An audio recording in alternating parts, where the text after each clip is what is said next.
ಬಂಧುಗಳೇ ಭಗಿನಿಯರೇ, ಇಂದಿನ ರಾತ್ರಿ ನಿಮ್ಮ ಮುಂದೆ ಮುಂದಿನ ಹಾಡನ್ನು ಪ್ರಸ್ತುತಪಡಿಸುತ್ತಿರುವವರು ಪುಟ್ಟಗೌರಿ ಮದುವೆ ಶೀಘ್ರದಲ್ಲಿ ನಿಮ್ಮ ETV ಕನ್ನಡದಲ್ಲಿ ಸೋಮವಾರದಿಂದ ಶುಕ್ರವಾರ ರಾತ್ರಿ 9:30ಕ್ಕೆ, ಶನಿವಾರ ಮತ್ತು ಭಾನುವಾರ ರಾತ್ರಿ 9 ಗಂಟೆಗೆ. ETV ಕನ್ನಡ, ಈಗ ಕಲರ್ಸ್ ಕನ್ನಡ.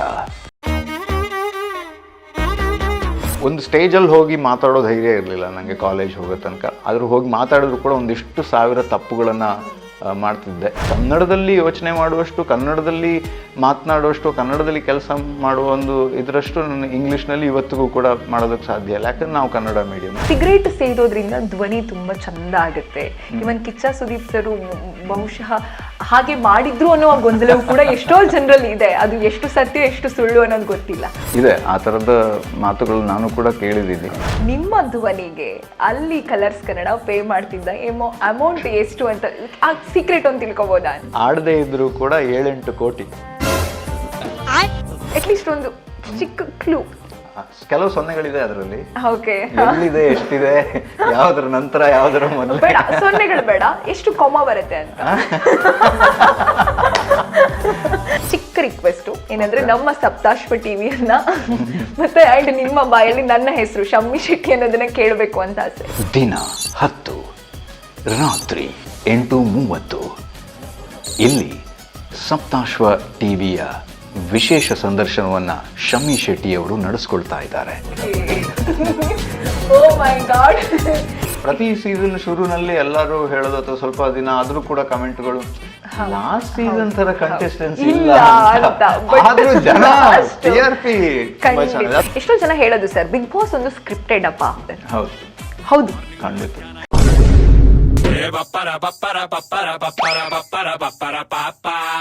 ನಮ್ಮ ಮೆಟ್ರೋದಾದ್ರೂ ಸಂಭಾವನೆ ಕೇಳ್ಬೋದಾ ಅಂತ. ನನಗೆ ಪೇಮೆಂಟ್ ಮುಟ್ಟೋದ್ರೊಳಗೆ ಸ್ಟುಡಿಯೋ ಮುಚ್ಚೋಯ್ತು.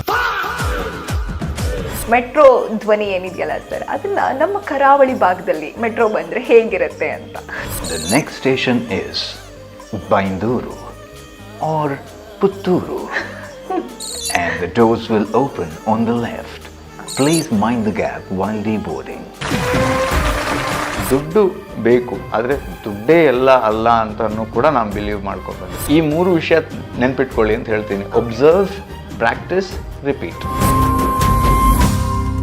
ನಮಸ್ತೆ ವೀಕ್ಷಕರೇ, ಸಪ್ತಾಶ್ವ ಟಿವಿಯ ವಿಶೇಷ ಕಾರ್ಯಕ್ರಮಕ್ಕೆ ಸ್ವಾಗತ. ನಾನು ಶಮ್ಮಿ ಶೆಟ್ಟಿ.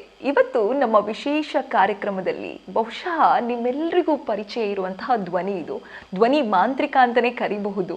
ಇವರು ಎಷ್ಟೋ ಜನರಿಗೆ ಏಕಲವ್ಯನಿಗೆ ದ್ರೋಣಾಚಾರ್ಯ ಹೇಗೋ ಅದೇ ರೀತಿ ವಾಯ್ಸ್ ಅಂತ ತಗೊಂಡಾಗ ಎಷ್ಟೋ ಜನ ಇವರನ್ನ ದ್ರೋಣಾಚಾರ್ಯರ ರೀತಿ ಗುರುಗಳಾಗಿ ದೂರದಲ್ಲೇ ಇದ್ರೂ ಅವರ ವಾಯ್ಸನ್ನು ಪ್ರೇರಣೆಯಾಗಿ ತಗೊಂಡು ಎಷ್ಟೋ ಜನ ವಾಯ್ಸ್ ಪ್ರಾಕ್ಟೀಸ್ ಮಾಡ್ತಾ ಇರ್ತಾರೆ, ವಾಯ್ಸ್ ವರ್ಕ್ ಮಾಡ್ತಾ ಇರ್ತಾರೆ.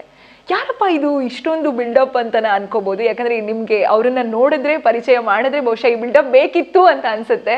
ಎಸ್, ಯಾಕಂದರೆ ಬಿಗ್ ಬಾಸ್ನ ಧ್ವನಿಯಾಗಿದ್ದರು, ನಮ್ಮ ಮೆಟ್ರೋ ಧ್ವನಿಯಾಗಿದ್ದರು, ಹಾಗೆ ಸಾಕಷ್ಟು ರಿಯಾಲಿಟಿ ಶೋಗಳು, ಸಾಕಷ್ಟು ಸೀರಿಯಲ್ಗಳ ಮತ್ತು ಸಾಕಷ್ಟು ಕಮರ್ಷಿಯಲ್ಗೂ ಕೂಡ ಧ್ವನಿಯಾಗಿದ್ದಂತಹ ವ್ಯಕ್ತಿ, ಧ್ವನಿ ಮಾಂತ್ರಿಕ ಅಂತಲೇ ಕರಿಬೋದು. ಪ್ರದೀಪ್ ಬಡಕಿಲ ಅವರಿದ್ದಾರೆ, ಅವ್ರನ್ನ ಮಾತಾಡಿಸ್ತಾ ಹೋಗ್ತೀನಿ. ನಮಸ್ತೆ ಸರ್, ಕಾರ್ಯಕ್ರಮಕ್ಕೆ ಸ್ವಾಗತ. ನಿಮ್ಮ ಈ ಸಣ್ಣ ಇಷ್ಟೆಲ್ಲ ಇದಕ್ಕೆ ನಾನು ಅರ್ಹನೋ ಅಲ್ವೋ ಅಂತ ನನಗೆ ಖಂಡಿತ ಸರ್, ಟೆನ್ಷನ್ ಆಗ್ತಿದೆ. ಇಲ್ಲ, ಖಂಡಿತವಾಗ್ಲೂ ನನ್ನನ್ನು ಸೇರಿದಂತೆ ಎಷ್ಟೋ ಜನರು ನಿಮ್ಮ ವಾಯ್ಸ್ಗೆ ಫ್ಯಾನ್ಸ್. ಬಿಗ್ ಬಾಸ್ ಇಂದ ಹಿಡಿದು ನಮ್ಮ ಮೆಟ್ರೋದಲ್ಲೂ ಕೂಡ ನಿಮ್ಮ ಧ್ವನಿಯನ್ನ ಆಲಿಸ್ತಾರೆ. ನಿಮ್ಮ ಧ್ವನಿಗೆ ಎಷ್ಟೋ ಜನ ಫ್ಯಾನ್ಸ್ ಇದ್ದಾರೆ. ನಿಮ್ಮ ಜರ್ನಿ ಬಗ್ಗೆ ಮಾತಾಡೋಣ. ಎಷ್ಟೋ ಜನರಿಗೆ ಬರೀ ಧ್ವನಿ ಮಾತ್ರನಾ? ಪ್ರದೀಪ್ ಬಡಕಿಲ ಬ್ಯಾಕ್ ಗ್ರೌಂಡ್ ಏನು, ಅವ್ರು ಎಲ್ಲಿ ಅವರು, ಮತ್ತೆ ಅವರ ಮೂಲ ಯಾವುದು, ಅವರ ಬಾಲ್ಯ ಹೇಗಿತ್ತು, ಏನು ವಾಯ್ಸ್ಗೆ ಪ್ರೇರಣೆ ಹೇಗೆ, ಏನು ಮಾಡಿದ್ರೆ ನಮ್ಮ ವಾಯ್ಸ್ಗಳನ್ನ ಪ್ರದೀಪ್ ಬಡಕಿಲ ತರ ಮಾಡ್ಕೋಬಹುದು ಅನ್ನುವಂಥದ್ದು ಕ್ಯೂರಿಯಾಸಿಟಿ ಇದೆ. ಇದೆಲ್ಲ ಪ್ರಶ್ನೆಗಳಿಗೆ ಉತ್ತರ ಕೊಡೋಣ ನಾವು ಜನರಿಗೆ. ನೀವು ಸಪೋರ್ಟ್ ಮಾಡ್ತೀರಾ ಅಂತ ಅನ್ಕೊಂಡಿದೀನಿ. ಮೊದಲನೇದಾಗಿ ಸರ್, ಬಡಕಿಲ ಪ್ರದೀಪ್ ಅಂತಂದ್ರೆ ಬಿಗ್ ಬಾಸ್ ಧ್ವನಿ, ನಮ್ಮ ಮೆಟ್ರೋ ಧ್ವನಿ, ಹಾಗೆ ಎಷ್ಟೋ ರಿಯಾಲಿಟಿ ಶೋಗಳಿಗೆ ಧ್ವನಿಯಾಗಿದ್ದವರು. ಏನ್ ಸರ್ ಪ್ರೇರಣೆ ನಿಮ್ಮ ಧ್ವನಿಗೆ? ಪ್ರೇರಣೆ ಧ್ವನಿಗೆ ಪರ್ಟಿಕ್ಯುಲರ್ ಆಗಿ ನನಗೆ ಹೀಗೆ ಅಂತ ಹೇಳಕ್ ಬರಲ್ಲ. ಬಟ್ ನಾನು ಈಗ ಈ ವರ್ಷದ ಮೇ ಬಂದರೆ 20 ವರ್ಷ ಆಗತ್ತೆ ಮೀಡಿಯಾ ಇದಾಗಿ. ಸೊ 2 ದಶಕಗಳ ಪ್ರಯಾಣ. ಮೇನ್ಲಿ ನಾನು ಚಿಕ್ಕಂದಿಂದ ಸ್ವಲ್ಪ ಅಂದರೆ ಈ ಕ್ಲಾಸ್ನಲ್ಲಿ ನಡೆಯೋದಕ್ಕಿಂತ ಹೊರಗೆ ಇದ್ರ ಬಗ್ಗೆನೇ ಆಸಕ್ತಿ ಜಾಸ್ತಿ. ಸೊ ಹಾಗೆ ಇತ್ತು. ಬಟ್ ಸ್ಟಿಲ್ ಎಲ್ಲರ ಜೊತೆ ಹೀಗೆ ಫ್ಲೋನಲ್ಲೇ ಹೋಗ್ತಾ ಹೋಗ್ತಾ ಸೈನ್ಸು PUC ತಗೊಂಡು ಅದು ನನ್ನ ತಲೆಗೆ ಹತ್ತದೆ.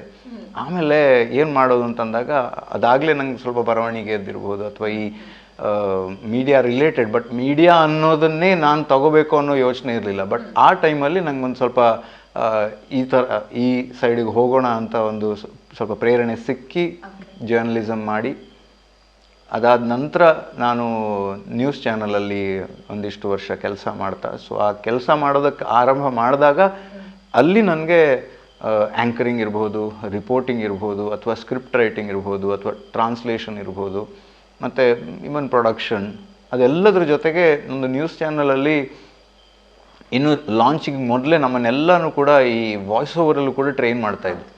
ಸೊ ಅಲ್ಲಿ ನನಗೆ ಅದರ ಒಂದು ಕನೆಕ್ಷನ್ ಸಿಕ್ತು. ಬಟ್ ಇಂಟ್ರೆಸ್ಟ್ ಅನ್ನೋದು ನನಗೆ ಹಾಡುಗಾರಿಕೆಯಲ್ಲೂ ಅಂದರೆ ಸುಮ್ಮನೆ ಹಾಡೋದಿರ್ಬೋದು, ಮತ್ತು ಭಜನ್ಸ್ ಇರ್ಬೋದು, ಇದನ್ನೆಲ್ಲ ಸ್ವಲ್ಪ ಇದು ಇಂಟ್ರೆಸ್ಟ್. ಬಟ್ ಧ್ವನಿಯನ್ನು ವಾಯ್ಸ್ ಓವರ್ ಆಗಿ ಅಥವಾ ಹಿನ್ನೆಲೆ ಧ್ವನಿಯ ಬೇರೆ ಬೇರೆ ರೂಪಗಳನ್ನ ಬಳಸ್ಬೋದು ಅನ್ನೋದ್ರ ಬಗ್ಗೆ ಫಸ್ಟ್ ಆಫ್ ಆಲ್ ಇವಾಗ ನಮ್ಗೆ ಸಿಗ್ತಾ ಇರೋ ಏನು ಎಕ್ಸ್ಪೋಷರ್ ಇದೆ, ನಾನು 23 ವರ್ಷ ಹಿಂದಿನ ಕಥೆ ಮಾತಾಡ್ತಾ ಇರೋದು. ಸೊ ಆವಾಗ ಇಲ್ಲದೆ ಇದ್ದಿದ್ದರಿಂದ ಅಷ್ಟೊಂದು ಅವಕಾಶಗಳ ಹಿಂದೆ ಹೋಗೋದಕ್ಕೊಂದು ಐಡಿಯಾ ಇರಲಿಲ್ಲ. ಬಟ್ ಅದೇನೋ ದೈವಲಿಖಿತ ಅಂತಾರಲ್ಲ, ಸೊ ಅದಾಗಿ ನನ್ನನ್ನು ಹುಡ್ಕೊಂಡು ಬಂತು ಅಂತ ಹೇಳ್ಬೋದು. ಸೊ TV9ನಲ್ಲಿ ನಾನು ಕೆಲಸ ಮಾಡ್ತಿದ್ದಾಗ ಅಲ್ಲಿ ಬಂದ ಒಂದು ಫಸ್ಟ್ ಆ್ಯಡ್ಗೆ ನನ್ನ ಹತ್ರ ರೆಕಾರ್ಡಿಂಗ್ ಮಾಡು ಅಂತ ಹೇಳಿದ್ರು. ಸೊ ರಿಪೋರ್ಟಿಂಗ್ದು ಹೇಗಿದ್ರು ವಾಯ್ಸ್ ಓವರ್ ಕೊಡೋದಿತ್ತು. ಬಟ್ ಅಲ್ಲಿ ಈ ಕಾರ್ಯಕ್ರಮದ ಸಹ ಪ್ರಾಯೋಜಕರು ಅಂತ ಹೇಳ್ಕೊಂಡು ಒಂದು ಸ್ಕ್ರಿಪ್ಟ್, ಅದನ್ನು ಒಂದು 2, 3, 4 ರೀತಿಯಲ್ಲಿ ನಾನು ರೆಕಾರ್ಡ್ ಮಾಡಿಕೊಟ್ಟೆ. ಬಟ್ ಅದು ಇವತ್ತಿಗೂ 20 ವರ್ಷ ಆಯಿತು. ಸೊ 20ನೇ ವರ್ಷ ರನ್ನಿಂಗ್. ಸೊ ಇವತ್ತಿಗೂ ಬಳಕೆ ಆಗ್ತಾ ಇದೆ. ಸೊ ಅಲ್ಲಿಂದ ಐ ಸ್ಟಾರ್ಟೆಡ್ ಫೋಕಸಿಂಗ್. ಅದಷ್ಟೇ ಅಲ್ಲ, ಅಲ್ಲಿಗೆ ಬಿಟ್ಟಿಲ್ಲ. ಸೊ ಅಲ್ಲಿ ಸೈಡಲ್ಲಿ ಒಂದು ಈ ಫುಲ್ ಟೈಮ್ ಕೆಲಸ ನಡೀತಾ ಇತ್ತು. ಆವಾಗೊಂದು ರೇಡಿಯೋ ಸ್ಟೇಷನಲ್ಲಿ ಸ್ವಲ್ಪ RJing ಇರ್ಬೋದು, ಮತ್ತು ಎಕ್ಸಿಕ್ಯೂಟಿವ್ ಪ್ರೊಡ್ಯೂಸರ್ ಆಗಿ ಕೆಲಸ ಮಾಡೋದು, ಪ್ಲಸ್ ಸ್ಟುಡಿಯೋಗಳಿಗೆ ಸುತ್ತಾಡೋದು. ಇವಾಗೆಲ್ಲ ಆನ್ಲೈನಲ್ಲಿ ಕೂತ್ ಮಾಡೋಂಥರ ಇರಲಿಲ್ಲ ಆವಾಗ. ಸೊ ಎಲ್ಲನೂ ಹುಡುಕಿ ಅವ್ರಿವ್ರ ಹತ್ರ ರೆಫರೆನ್ಸನ್ನು ಕೇಳಿ ಅಲ್ಲಿ ಹೋಗಿ ರೆಕಾರ್ಡಿಂಗ್ ಸ್ಯಾಂಪಲ್ಗಳನ್ನು ಕೊಟ್ಟು ಅಷ್ಟೊಂದಿಷ್ಟು ರಿಜೆಕ್ಷನ್ಗಳನ್ನೆಲ್ಲ ಫೇಸ್ ಮಾಡಿ ಕೊನೆಗೂ ಒಂದು ಎಂಟ್ರಿ ಅಂತ ಆಯಿತು. ಮತ್ತು ಸುವರ್ಣ ಎಂಟರ್ಟೈನ್ಮೆಂಟ್ ಚಾನಲಲ್ಲಿ ಫಸ್ಟ್ ಟೈಮ್ ಒಂದು ಸರಿಯಾದ ಒಂದು ಎಕ್ಸ್ಪೋಜರ್ ವಾಯ್ಸ್ ಓವರ್ಗೆ ಸಿಕ್ಕಿದ್ದು. ಅಂದರೆ ಈ ರಿಯಾಲಿಟಿ ಶೋಗಳು, ಪ್ಯಾಟೆ ಹುಡುಗಿರ್, ಹಳ್ಳಿ ಲೈಫು, ಹಳ್ಳಿ ಹೈದ ಪ್ಯಾಟೆ ಬಂದ, ಸೊ ಈ ಥರ ಒಂದಿಷ್ಟು ಸೀರೀಸ್ಗಳು ಮೊಟ್ಟ ಮೊದಲ ಬಾರಿಗೆ ಕನ್ನಡದಲ್ಲಿ ಬರೀ ಆ್ಯಂಕರ್ ಅಲ್ಲದೇನೆ ಹಿನ್ನೆಲೆಯಲ್ಲಿ ಒಬ್ಬ ನರೇಟರ್, ಆ ನರೇಟರ್ಶಿಪ್ ಇವತ್ತಿಗೂ ಬಿಗ್ ಬಾಸ್ ಮೂಲಕ ಮುಂದುವರೆದಿದೆ. ಸೊ ಅದು ಕಚ್ಕೊಂತು, ಅದು ಜನರಿಗೆ ಹಿಡಿಸ್ತು. ಅಂದರೆ ಅದರಲ್ಲಿರುವಂತಹ ಒಂದು ಓಪನ್ ಆಗಿ ಕಮೆಂಟ್ ಮಾಡುವಂತಹ ಶೈಲಿ ಇರ್ಬೋದು. ಅಂದರೆ ಇವತ್ತು ಹೇಗೆ ನಾವು ಈ ಒಂದು ಹೊಸತನವನ್ನು ನೋಡ್ತಾ ಇದ್ವಿ, ಅದಕ್ಕೊಂದು ಭಾಷ್ಯ ಬರೀತು ಅಂತ ಹೇಳ್ಬೋದು. ಯಾಕಂದರೆ ಅಲ್ಲಿ ತನಕ ಟ್ರೆಡಿಷ್ನಲ್ ಎಂಟರ್ಟೈನ್ಮೆಂಟ್ ಸ್ಟೈಲ್ ಇತ್ತು, ಒಂದಿಷ್ಟು ಶೋಗಳೆಲ್ಲ ನಡೀತಾ ಇತ್ತು. ಸೊ ಈ ರೀತಿಯ ಒಂದು ಚೇಂಜ್ ಓವರ್ ಅಂತ ಏನು ಹೇಳ್ತೀವಿ, ಆ ಚೇಂಜ್ ಓವರ್ ಆದಾಗ ಅದರಲ್ಲೂ ನಾನಿದ್ದಿದ್ದು ನನಗೊಂದು ಅವಕಾಶ ಆಯಿತು. ಅದ್ರ ಮೂಲಕ ಜನರಿಗೂ ಕೂಡ ನನ್ನ ಪರಿಚಯ ಆಗೋದಕ್ಕೆ ಅವಕಾಶ ಆಯಿತು. ಬಟ್ ಹೆಚ್ಚು ಜನರಿಗೆ ಗೊತ್ತಾಗಿದ್ದು ಬಿಗ್ ಬಾಸ್ನಲ್ಲಿ ವಾಯ್ಸ್ ಮಾಡ್ತಿದ್ದೀನಿ ಅಂತ. ಬಟ್ ಬಿಗ್ ಬಾಸಲ್ಲಿ ನಾನು ಮಾಡೋದು ಕೇವಲ ನರೇಟರ್ ವಾಯ್ಸ್ ಮಾತ್ರ. ಅಲ್ಲಿ ಆ ಸಮಯ ಹೇಳೋದಿರ್ಬೋದು, ಅಥವಾ ಕೊನೆಯಲ್ಲಿ ಏನೋ ಕಮೆಂಟ್ ಇದ್ದರೆ, ಅಥವಾ ಮಧ್ಯದಲ್ಲಿ ಏನು ಮಾತಾಡ್ತಿದ್ದಾರೆ ಅಥವಾ ಏನು ಮಾಡ್ತಿದ್ದಾರೆ ಅನ್ನೋದ್ರ ಬಗ್ಗೆ ಏನೋ ಒಂದು ಕಮೆಂಟ್ ಕೊಡೋದಿದ್ರೆ ಮಾತ್ರ. ಸೊ ಅಲ್ಲಿ 2 ವಾಯ್ಸ್ ಇರುತ್ತೆ. ಒಂದು ಕಮಾಂಡಿಂಗ್ ವಾಯ್ಸ್ ಅಂತ, ಅವ್ರು ಅಲ್ಲೇ ಇರಬೇಕಾಗತ್ತೆ. ಇನ್ನೊಂದು ನರೇಟರ್ ವಾಯ್ಸ್, ಅದು ನಾನು ಮಾಡ್ತಿದ್ದೀನಿ. ಅದು ಹೇಗೋ ಜನರಿಗೆ ಗೊತ್ತಾಯ್ತು. ಬಟ್ ಜನ ಬಿಗ್ ಬಾಸ್ ವಾಯ್ಸ್ ಅಂತಾನೆ ಫುಲ್.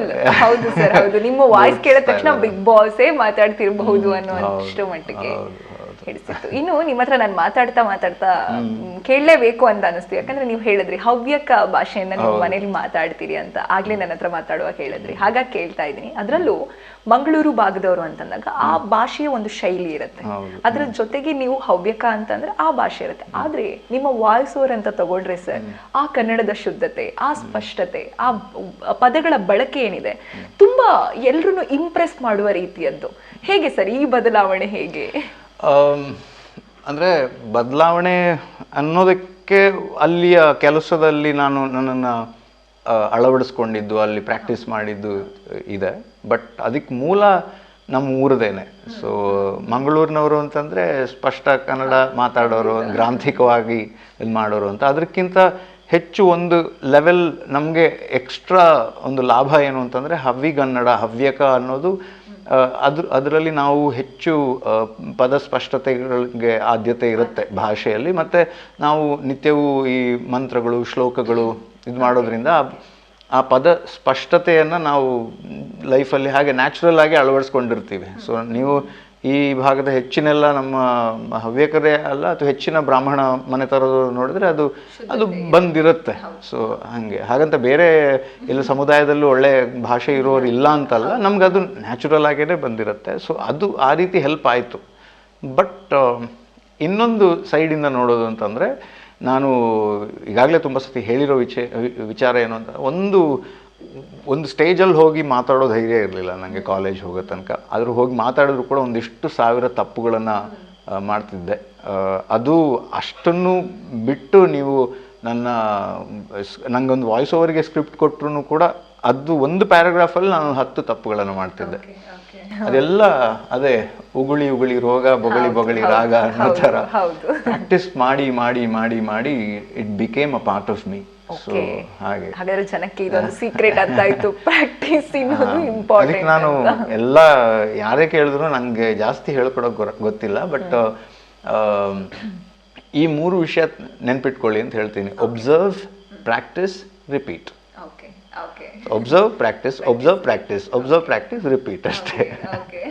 ಸೊ ಅದನ್ನು ನಾವು ಮಾಡ್ತಾ ಇರಬೇಕು. ಸೊ ನಾವು ಬೇರೆಯವರನ್ನು ಒಬ್ಸರ್ವ್ ಮಾಡಬೇಕು, ನಾವು ಹೇಗೆ ಮಾತಾಡ್ತಿದ್ವಿ ಅಂತ ಒಬ್ಸರ್ವ್ ಮಾಡಬೇಕು, ಅದನ್ನು ಪ್ರಾಕ್ಟೀಸ್ ಮಾಡಬೇಕು. ನಮ್ಮಲ್ಲಿ ಏನು ವ್ಯತ್ಯಾಸಗಳು ಮಾಡ್ಕೋಬೇಕು ಅದನ್ನು ವ್ಯತ್ಯಾಸಗಳನ್ನು ನಮ್ಮಲ್ಲಿ ನಾವು ಅಳವಡಿಸ್ಕೊಳ್ತಾ ಹೋಗಬೇಕು ಅಂತ ಹೇಳ್ಕೊಂಡು ಅಷ್ಟೇ. ಓಕೆ, ಇನ್ನು ನಿಮ್ಮ ಹೆಸರು ಜೊತೆ ಬಡಕಿಲ ಅನ್ನೋ ಒಂದು ಪದ ಸರ್, ಎಷ್ಟೋ ಜನರಿಗೆ ಒಂದು ಕ್ಯೂರಿಯಾಸಿಟಿ ಇದೆ. ಏನಿದು, ಇದು ಊರ ಅಥವಾ ಪ್ರದೀಪ್ ಅವರ ಜಾತಿಯ ಅಥವಾ ಪ್ರದೀಪ್ ಅವರ ವಂಶದ ಹೆಸರ, ಏನಿದೆ, ಏನು ಈ ಪದದ ಅರ್ಥ ಅಥವಾ ಪದ ಎಲ್ಲಿಂದ ಹುಟ್ಕೊಂತು ಅಥವಾ ಪ್ರದೀಪ್ ಅವ್ರ ಹೆಸರು ಜೊತೆ ಯಾಕೆ ಜೋಡಣೆ ಇದೆ ಅನ್ನುವಂಥದ್ದು ಇದಕ್ಕೊಂದು ಸಣ್ಣ.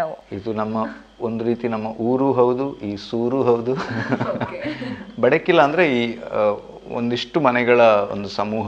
ಸೊ ಈ ಒಂದು ಕೇರಿ ಅಂತ ಹೇಳ್ಬೋದು. ಸೊ ಇಲ್ಲೊಂದು 8-10 ಮನೆಗಳು, ಈಗ ಒಂದಿಷ್ಟು ಜಾಸ್ತಿ ಮನೆಗಳಾಗಿದ್ದಾವೆ. ನಾನು ಚಿಕ್ಕವನಿದ್ದಾಗಿಂದ ಇದರದ್ದು ಹೇಳ್ತಾ ಇರೋದು. ನಾವು 4-5 ತಲೆಮಾರುಗಳಿಂದ ಇಲ್ಲಿದ್ದೀವಿ. ಸೊ ಬಡಕಿಲ ಅಂತಂದರೆ ಮೂಲ ಹಾಗೆ ನೋಡೋದಾದರೆ ಒಂದು ಅನಾಲಿಸಿಸ್ ಪ್ರಕಾರ ಬಡಕಾಯಿ ಇಲ್ಲು ಅಂದರೆ ಬಡಗು ದಿಕ್ಕಿನಲ್ಲಿರೋ ಮನೆ. ಬಡಗು ಅಂದರೆ ಉತ್ತರ, ತೆಂಕಣ ಬಡಗಣ ಮೂಡಣ ಪಡುವಣ. ಸೊ ಈ ಜಾಗಕ್ಕೆ ಆ ಹೆಸರು ಬಂದಿದ್ದಿರಬಹುದು ಅಂತ ಅನ್ನೋದು ಒಂದು ಯೋಚನೆ. ಒಂದಿಷ್ಟು ಜನ ಹೇಳಿರೋ ಇದನ್ನು ತಿಳ್ಕೊಂಡು ನಾನು ಹೇಳ್ತಾ ಇರೋದು. ಸೊ ಬಡಕಿಲ ಅಂದರೆ ಈ ಜಾಗದ ಹೆಸರು.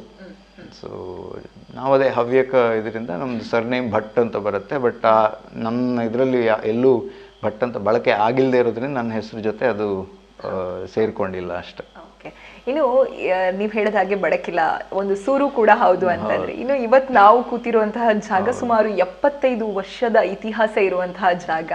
ಬಹುಶಃ ನಿಮ್ಮ 4-5 ತಲೆಮಾರು ನೋಡ್ಕೊಂಡ್ಬಂದಿದ್ದು ಬೆಳೆದಂತಹ ಹುಟ್ಟಿದಂತಹ ಜಾಗ. ಏನ್ ಹೇಳ್ತೀರಾ ಸರ್ ಈ ಜಾಗದ ಬಗ್ಗೆ? ಇಲ್ಲಿ ಒಂದು 100-200 ವರ್ಷ ಹಿಂದಿನ ಹಳೆಯ ಮನೆ ಇತ್ತು. ಇಲ್ಲೇ ಪಕ್ಕದಲ್ಲಿ ಇನ್ನೊಂದು ಮನೆ, ಅಂದರೆ ಕೊಟ್ಟಿಗೆ ಅಂತ ಹೇಳ್ಕೊಂಡು ಎಲ್ಲ ಸಾಮಾನುಗಳನ್ನು ಇಡೋದು. ಸೊ ಈ ಮನೆಯನ್ನು ಕಟ್ಟಿಸೋದಕ್ಕೋಸ್ಕರ ನಾವು ಅಲ್ಲಿಗೆ ಶಿಫ್ಟ್ ಆಗಿ ಇಲ್ಲಿಗೆ ಬಂದಿದ್ದಂತೆ. ಸೊ 1951ರಲ್ಲಿ ಈ ಮನೆ ಒಕ್ಕಲಾಯಿತು. ಸೊ ಆ ಕೇರಳದ ವಾಸ್ತು ಶೈಲಿಯನ್ನು ಬಳಸ್ಕೊಂಡು ಈ ಮನೆಯನ್ನು ಕಟ್ಟಿಸಿದ್ದಾರೆ. ಸೊ ಹೆಚ್ಚು ಅಂದರೆ ಮರಗಳು ಬಳಕೆಯಾಗಿದೆ. ನಿಮಗೆ ಇಲ್ಲಿಯ ಕೆಂಪು ಕಲ್ಲು ಅಂತಾರೆ, ಮುರಕಲ್ಲು ಅಂತೀವಿ ನಾವು. ಸೊ ಆ ಕಲ್ಲಿನಲ್ಲಿ ಕಟ್ಟಿದಂತಹ ಮನೆ. ಆವತ್ತಿನ ಕಾಲದಲ್ಲಿ ಒಂದು 20-30 ಜನ ಯಾವತ್ತೂ ಇಲ್ಲಿದ್ದಂಥ ಮನೆ ಇದು. ಇವಾಗೆಲ್ಲ ಹಳ್ಳಿಗಳು ಖಾಲಿಯಾಗಿದೆ, ಪೇಟೆಯಲ್ಲಿ ಕಾಲಿಡೋದಕ್ಕಿರದೆ ಎಷ್ಟು ತುಂಬಿಕೊಂಡಿದೆ.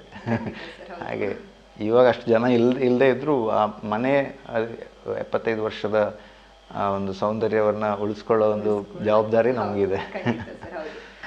ಇಷ್ಟು ಚಂದದ ಮನೆ, ಹಾಸಿದಷ್ಟು ಅಂದ್ರೆ ಕಣ್ಣು ಹಾಯಿಸಿದಷ್ಟು ದೂರ ಹಸಿರು ತೋಟ ಇದೆ, ಹತ್ರದಲ್ಲೇ ತೊರೆ ಇದೆ. ಇಷ್ಟು ಚಂದವಾದ ಒಂದು ಸೌಂದರ್ಯ ಸರ್. ಕೃಷಿಗೆ ಬಹುಶಃ ನಿಮ್ಮ ಬದುಕು ಏನು ಸೀಮಿತ ಅಲ್ಲ ಅನ್ನೋದಕ್ಕೆ, ಅಂದ್ರೆ ಅದಕ್ಕೆ ಸೀಮಿತ ಮಾಡ್ಕೊಂಡಿರಬಹುದು. ಆದ್ರೂ ಒಂದು ಪ್ರಶ್ನೆ ಏನಂದ್ರೆ, ಇಷ್ಟೆಲ್ಲ ಕೃಷಿ ಇದ್ರೂ ಇದಕ್ಕೆ ಮಾತ್ರ ಸೀಮಿತ ಆಗದೆ ಪೇಟೆಯ ಬದುಕು ಅಥವಾ ಮೀಡಿಯಾ ಅಥವಾ ಅಲ್ಲಿನ ಒಂದು ಆಚರಣೆಗಳಿಗೂ ನೀವು ಹೋಗ್ತೀರಾ. ಯಾಕೆ ಸರ್, ಯಾಕೆ ಹೋಗ್ಬೇಕು ಅಂತ ಅನ್ನಿಸ್ತು ಪೇಟೆವರೆಗೂ ಕೂಡ?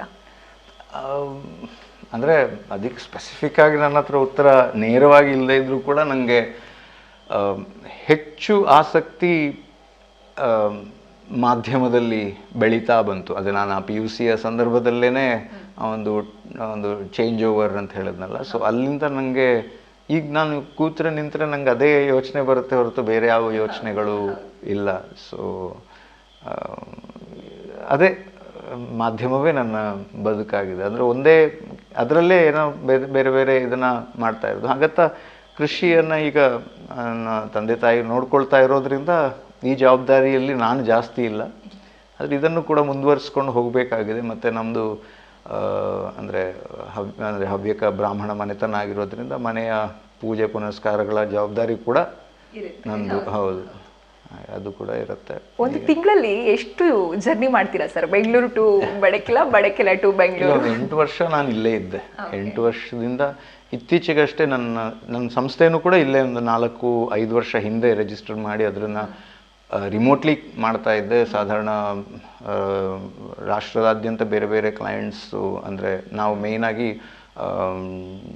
Language related translation, voice over, dubbing ಈ ಥರದ್ದಕ್ಕೆ ಫೋಕಸ್ ಮಾಡ್ತಿದ್ವಿ. ಇತ್ತೀಚೆಗೆ ಅದ್ರ ಜೊತೆ ನನ್ನದೇ ಶೋ, ಯೂಟ್ಯೂಬ್ ಚಾನಲ್ ಇತ್ಯಾದಿನ ಸ್ವಲ್ಪ ಬೆಳೆಸಬೇಕು ಅನ್ನೋ ಇದರಲ್ಲಿ ಸ್ವಲ್ಪ ಫೋಕಸ್ ಅದಕ್ಕೂ ಕೊಟ್ಟು, ಹೀಗೆ ವಿಡಿಯೋ ಪ್ರೊಡಕ್ಷನ್ ಇರ್ಬೋದು, ಕಾಂಟೆಂಟ್ ಕ್ರಿಯೇಷನ್ ಇರ್ಬೋದು, ಡಿಜಿಟಲ್ ಮೀಡಿಯಾ ಮಾರ್ಕೆಟಿಂಗ್ ಆ ಥರದ್ದೆಲ್ಲ ಕೆಲಸಗಳನ್ನು ಇನ್ನಷ್ಟು ಮಾಡಬೇಕು ಅನ್ನೋ ಯೋಚನೆಯಿಂದ ಬೆಂಗಳೂರಿನಲ್ಲಿ ಒಂದು ಕಚೇರಿಯನ್ನು ಇತ್ತೀಚೆಗೆ ಆರಂಭ ಮಾಡಿದ್ದು ಕೂಡ ನಡೀತು. ಸೊ ಹಾಗೆ ಓಡಾಟಗಳು ನಡೀತಾ ಇರುತ್ತೆ. ಬಟ್ ಸೀಮಿತವಾಗಿ ಆದಷ್ಟು ಇಡೋದು ನನ್ನ ಪ್ರಯತ್ನ. ಎಷ್ಟಾಗುತ್ತೆ ಅಷ್ಟು.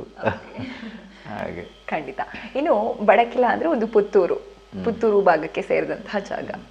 ಪುತ್ತೂರಿನಿಂದ ಬೆಂಗಳೂರಿನ ತನಕ ಜರ್ನಿ ಹೇಗೆ ಸರ್? ಈ ಜರ್ನಿಯ ಬಗ್ಗೆ ಹೇಳೋದಾದ್ರೆ ಪುತ್ತೂರಿನಿಂದ ನೀವು ಯಾವ ರೂಟ್ ತಗೊಳ್ತೀರಿ ಅನ್ನೋದು. ನಾನು ಹಾಗಲ್ಲ. ಅಲ್ಲ, ಅದೇ ನನ್ನ ರೂಟಿನ ಬಗ್ಗೆ ನಿಮ್ಗೆ ಹೇಳೋದಾದ್ರೆ ಹೇಳ್ಬಹುದಾ ಅಂತ. ಪುತ್ತೂರಿಂದ ನಾನು, ಅಂದರೆ ನೀವೆಲ್ಲ ಪುತ್ತೂರಿಂದ ಬೆಂಗಳೂರಿಗೆ ಹೋಗಬೇಕು ಅಂತಂದರೆ ನೀವು ಮಡಿಕೇರಿ, ಮೈಸೂರಾಗಿ ಹೋಗ್ಬೋದು, ಅಥವಾ ಹಾಸನ ಅಂದರೆ ಸಕಲೇಶ್ಪುರ, ಹಾಸನ ಆಗಿ ಹೋಗ್ಬೋದು. ಬಟ್ ನಾನು ಮಾತ್ರ ಮಂಗಳೂರಿಂದ ಬಾಂಬೆಗೆ ಹೋಗಿ ಬೆಂಗಳೂರಿಗೆ ನಾನು ನಿಜವಾದನ್ನು ಹೇಳಿದ್ರು ನೀವು ನಗ್ತಿದ್ದೀರಾ. ಅಲ್ಲ, ಕರೆಕ್ಟ್ ಸರ್. ಯಾವ ತರ ನೀವು ಹೇಳಿದ್ರಿ? ಬರೀ ಹೋಗುವಂತಹ ರಸ್ತೆ ಜರ್ನಿ ಹೇಳ್ತಿದ್ದೀರಾ ಅಥವಾ ನಿಮ್ಮ ಲೈಫ್ ಜರ್ನಿ ಬಗ್ಗೆ ಹೇಳ್ತಿದ್ದೀರಾ ಅಂತ? ನಾನು ಮಂಗಳೂರು ಅಲೋಶಸ್ ಅಲ್ಲಿ ಜರ್ನಲಿಸಮ್ ಡಿಗ್ರಿ ಮಾಡಿದೆ. ಅಲ್ಲಿ ಇನ್ನೇನು ಡಿಗ್ರಿ ಮುಗೀತಾ ಇದ್ದಾಗ ನಾನು ಒಂದಿಷ್ಟು ಸಂಸ್ಥೆಗಳಲ್ಲಿ PG ಮಾಡಬೇಕು ಅಂತ ಪ್ರಯತ್ನ ಪಟ್ಟಾಗ ನನಗೆ ಬಾಂಬೆಯಲ್ಲಿ ಸೆಂಟ್ ಝೇವಿಯರ್ಸ್ ಕಾಲೇಜ್ನಲ್ಲಿ XIC ಅಂತಿದೆ, Xavier institute of communications, one of the top ಇದು ಮೀಡಿಯಾ ಇನ್ಸ್ಟಿಟ್ಯೂಷನ್ಸ್ ಅದು. ಸೊ ಅಲ್ಲಿ ನಾನು PG ಡಿಪ್ಲೊಮಾ ಮಾಡಿದೆ, TV ಆ್ಯಂಡ್ ವಿಡಿಯೋ ಪ್ರೊಡಕ್ಷನ್. ಅದಾದ್ಮೇಲೆ ಬೆಂಗಳೂರಿಗೆ ಹೋದೆ. ಕರೆಕ್ಟ್ ಇತ್ತ ಉತ್ತರ? ಖಂಡಿತ. ಎಲ್ಲಿ ಸರ್ ನಿಮ್ಮನ್ನ ಎಲ್ಲಿ ಸೋಚ್ಲಿಕ್ಕಾಗತ್ತೆ ಮಾತಲ್ಲಿ? ಅದು ವಿಷಯ ಅಲ್ಲ. ಬಟ್ ಇದು ನೀವು ಹೇಗೆ ಹೇಳಿದ್ರಿ, ನೀವು ಪುತ್ತೂರಿಂದ ಬೆಂಗಳೂರಿಗೆ ಹೇಗೆ ಹೋದ್ರಿ ಅಂತ ಕೇಳಿ ನಿಮ್ಮ ಪ್ರಶ್ನೆಗೆ ತಕ್ಕ ಉತ್ತರ ಕೊಡೋ ಖಂಡಿತ ಸರ್, ಖಂಡಿತ. ಈಗ ನಾನು ಬಿಡಿಸಿ ಕೇಳ್ತೇನೆ. ಪುತ್ತೂರಲ್ಲಿ ಹುಟ್ಟಿ ಬೆಳಿತೀರಾ, ಈ ಭಾಗದಲ್ಲಿ ಬೆಳೆದಂಥವ್ರು ನೀವು. ಸಡನ್ ಆಗಿ ಬೆಂಗಳೂರಿನ ಒಂದಿಷ್ಟು ಖಾಸಗಿ ಸಂಸ್ಥೆಗಳು, ಅಲ್ಲಿನ ರಿಯಾಲಿಟಿ ಶೋಗಳಲ್ಲಿ ನಿಮ್ಮ ಧ್ವನಿ ಏನು ಪ್ರತಿಧ್ವನಿಯಾಗಿ ಪ್ರಜ್ವಲಿಸುತ್ತೆ, ಸಾಕಷ್ಟು ಜನರಿಗೆ ರೀಚ್ ಆಗುತ್ತೆ. ಇದು ಹೇಗೆ ಸಾಧ್ಯ ಆಯ್ತು ಅನ್ನೋದು ನನ್ನ ಪ್ರಶ್ನೆ. ಅದಕ್ಕೆ ಉತ್ತರ ಗೊತ್ತಿದ್ರೆ ನೀವು ನನಗೆ ಹೇಳಬೇಕು. ಹೌದಾ? ನಂಗೆ ನಿಜವಾಗ್ಲೂ ಗೊತ್ತಿಲ್ಲ. But what I feel is, ನನಗೆ ಮಾಧ್ಯಮದಲ್ಲಿ ಏನೇ ಕೆಲಸಗಳು ಮಾಡೋದಿದ್ರು ತುಂಬ ಇಂಟ್ರೆಸ್ಟಿಂದ, ಖುಷಿಯಿಂದ ಮಾಡ್ತಾ ಹೋಗ್ತೀನಿ. ಸೊ ನಾನು ಅದನ್ನು ಬಿಟ್ಟು ಬೇರೆ ಯಾವುದ್ರ ಬಗ್ಗೆನೂ ಯಾವತ್ತೂ ಯೋಚನೆ ಮಾಡೋದನ್ನಲ್ಲ, ಇವತ್ತಿಗೆ ಯೋಚನೆ ಮಾಡೋನಲ್ಲ. I enjoy my work. ಅದನ್ನು ತುಂಬ ಖುಷಿಯಿಂದ, ಪ್ರೀತಿಯಿಂದ ಮಾಡ್ತೀನಿ. ಸೊ ಮತ್ತು ಆರಂಭದಲ್ಲಂತೂ ನಾನು ಪ್ರತಿ ವರ್ಷ ಏನೋ ಒಂದು ಹೊಸದು ಮಾಡಬೇಕು, ಏನೋ ಒಂದು ಹೊಸದು. ಸೊ ಫಸ್ಟ್ ಇಯರ್ ರಿಪೋರ್ಟಿಂಗ್ ಮಾಡಿದೆ, ಆ್ಯಂಕರಿಂಗ್ ಮಾಡಿದೆ. ಸೊ ನೆಕ್ಸ್ಟ್ ಇಯರ್ ನನಗೊಂದು RJ ಕೆಲಸ ಸಿಕ್ತು. ಅದ್ರ ನೆಕ್ಸ್ಟ್ ಇಯರ್ ನಾನು ಲಿರಿಕ್ಸ್ ಬರೆಯೋದಕ್ಕೆ ಶುರು ಮಾಡಿದೆ, ಅಥವಾ ಜಿಂಗಲ್ಸನ್ನು ಇದು ಮಾಡೋದಿರ್ಬೋದು, ಅಥವಾ ಇನ್ನೊಂದು ಯಾವುದೋ ಒಂದು ಸ್ಕ್ರಿಪ್ಟ್ ಬರೆಯೋದು. ಸೊ ಹೀಗೆ, ಅಥವಾ ನನ್ನದೇ ಸ್ವಂತ ಪ್ರೊಡಕ್ಷನ್ ಹೌಸ್ ಆವಾಗ ಸ್ಟಾರ್ಟ್ ಮಾಡಿದ್ದೆ. ನಾನು 15 ವರ್ಷ ಹಿಂದಿನ ಕತೆ ಹೇಳ್ತಾ ಇರೋದು. ಸೊ ಹೀಗೆ ಒಂದೊಂದೇನೋ. So I enjoy doing that. And ಆ ಒಂದು ಪ್ರಾಸೆಸ್ಗೆ ಬ್ಯಾಂಗ್ಳೂರು ತುಂಬ ಒಳ್ಳೆಯ ಅವಕಾಶ ಕೊಡ್ತು. ಸೊ ಹಾಗೆ ಜರ್ನಿ ಪರ್ಟಿಕ್ಯುಲರ್ಲಿ ಹೇಳುವಂತಂದರೆ ಇವಾಗ ನಮ್ಮ ಕನ್ನಡಿಗರಿಗೆ ಯಾವತ್ತಿದ್ರೂ ಮೊದಲ ಅಂದರೆ ಒಂದು ಯಾವುದೊಂದು ಕಾಸ್ಮೋಪಾಲಿಟನ್ ಇದಕ್ಕೆ ಹೋಗಬೇಕು ಅಂತಂದರೆ ಮೊದಲ ಆಯ್ಕೆ ಬೆಂಗಳೂರು ಇರುತ್ತೆ. ಮತ್ತು ನಮ್ಮ ಮಂಗಳೂರಿನವರಿಗೆ ಮುಂಬೈಯ ಕನೆಕ್ಷನ್ನು ಕೂಡ ಇದೆ. ಸೊ ನಂಗೆ ಅದರ ಛಾಯೆ ಕೂಡ ಸಿಕ್ತು ಸ್ವಲ್ಪ.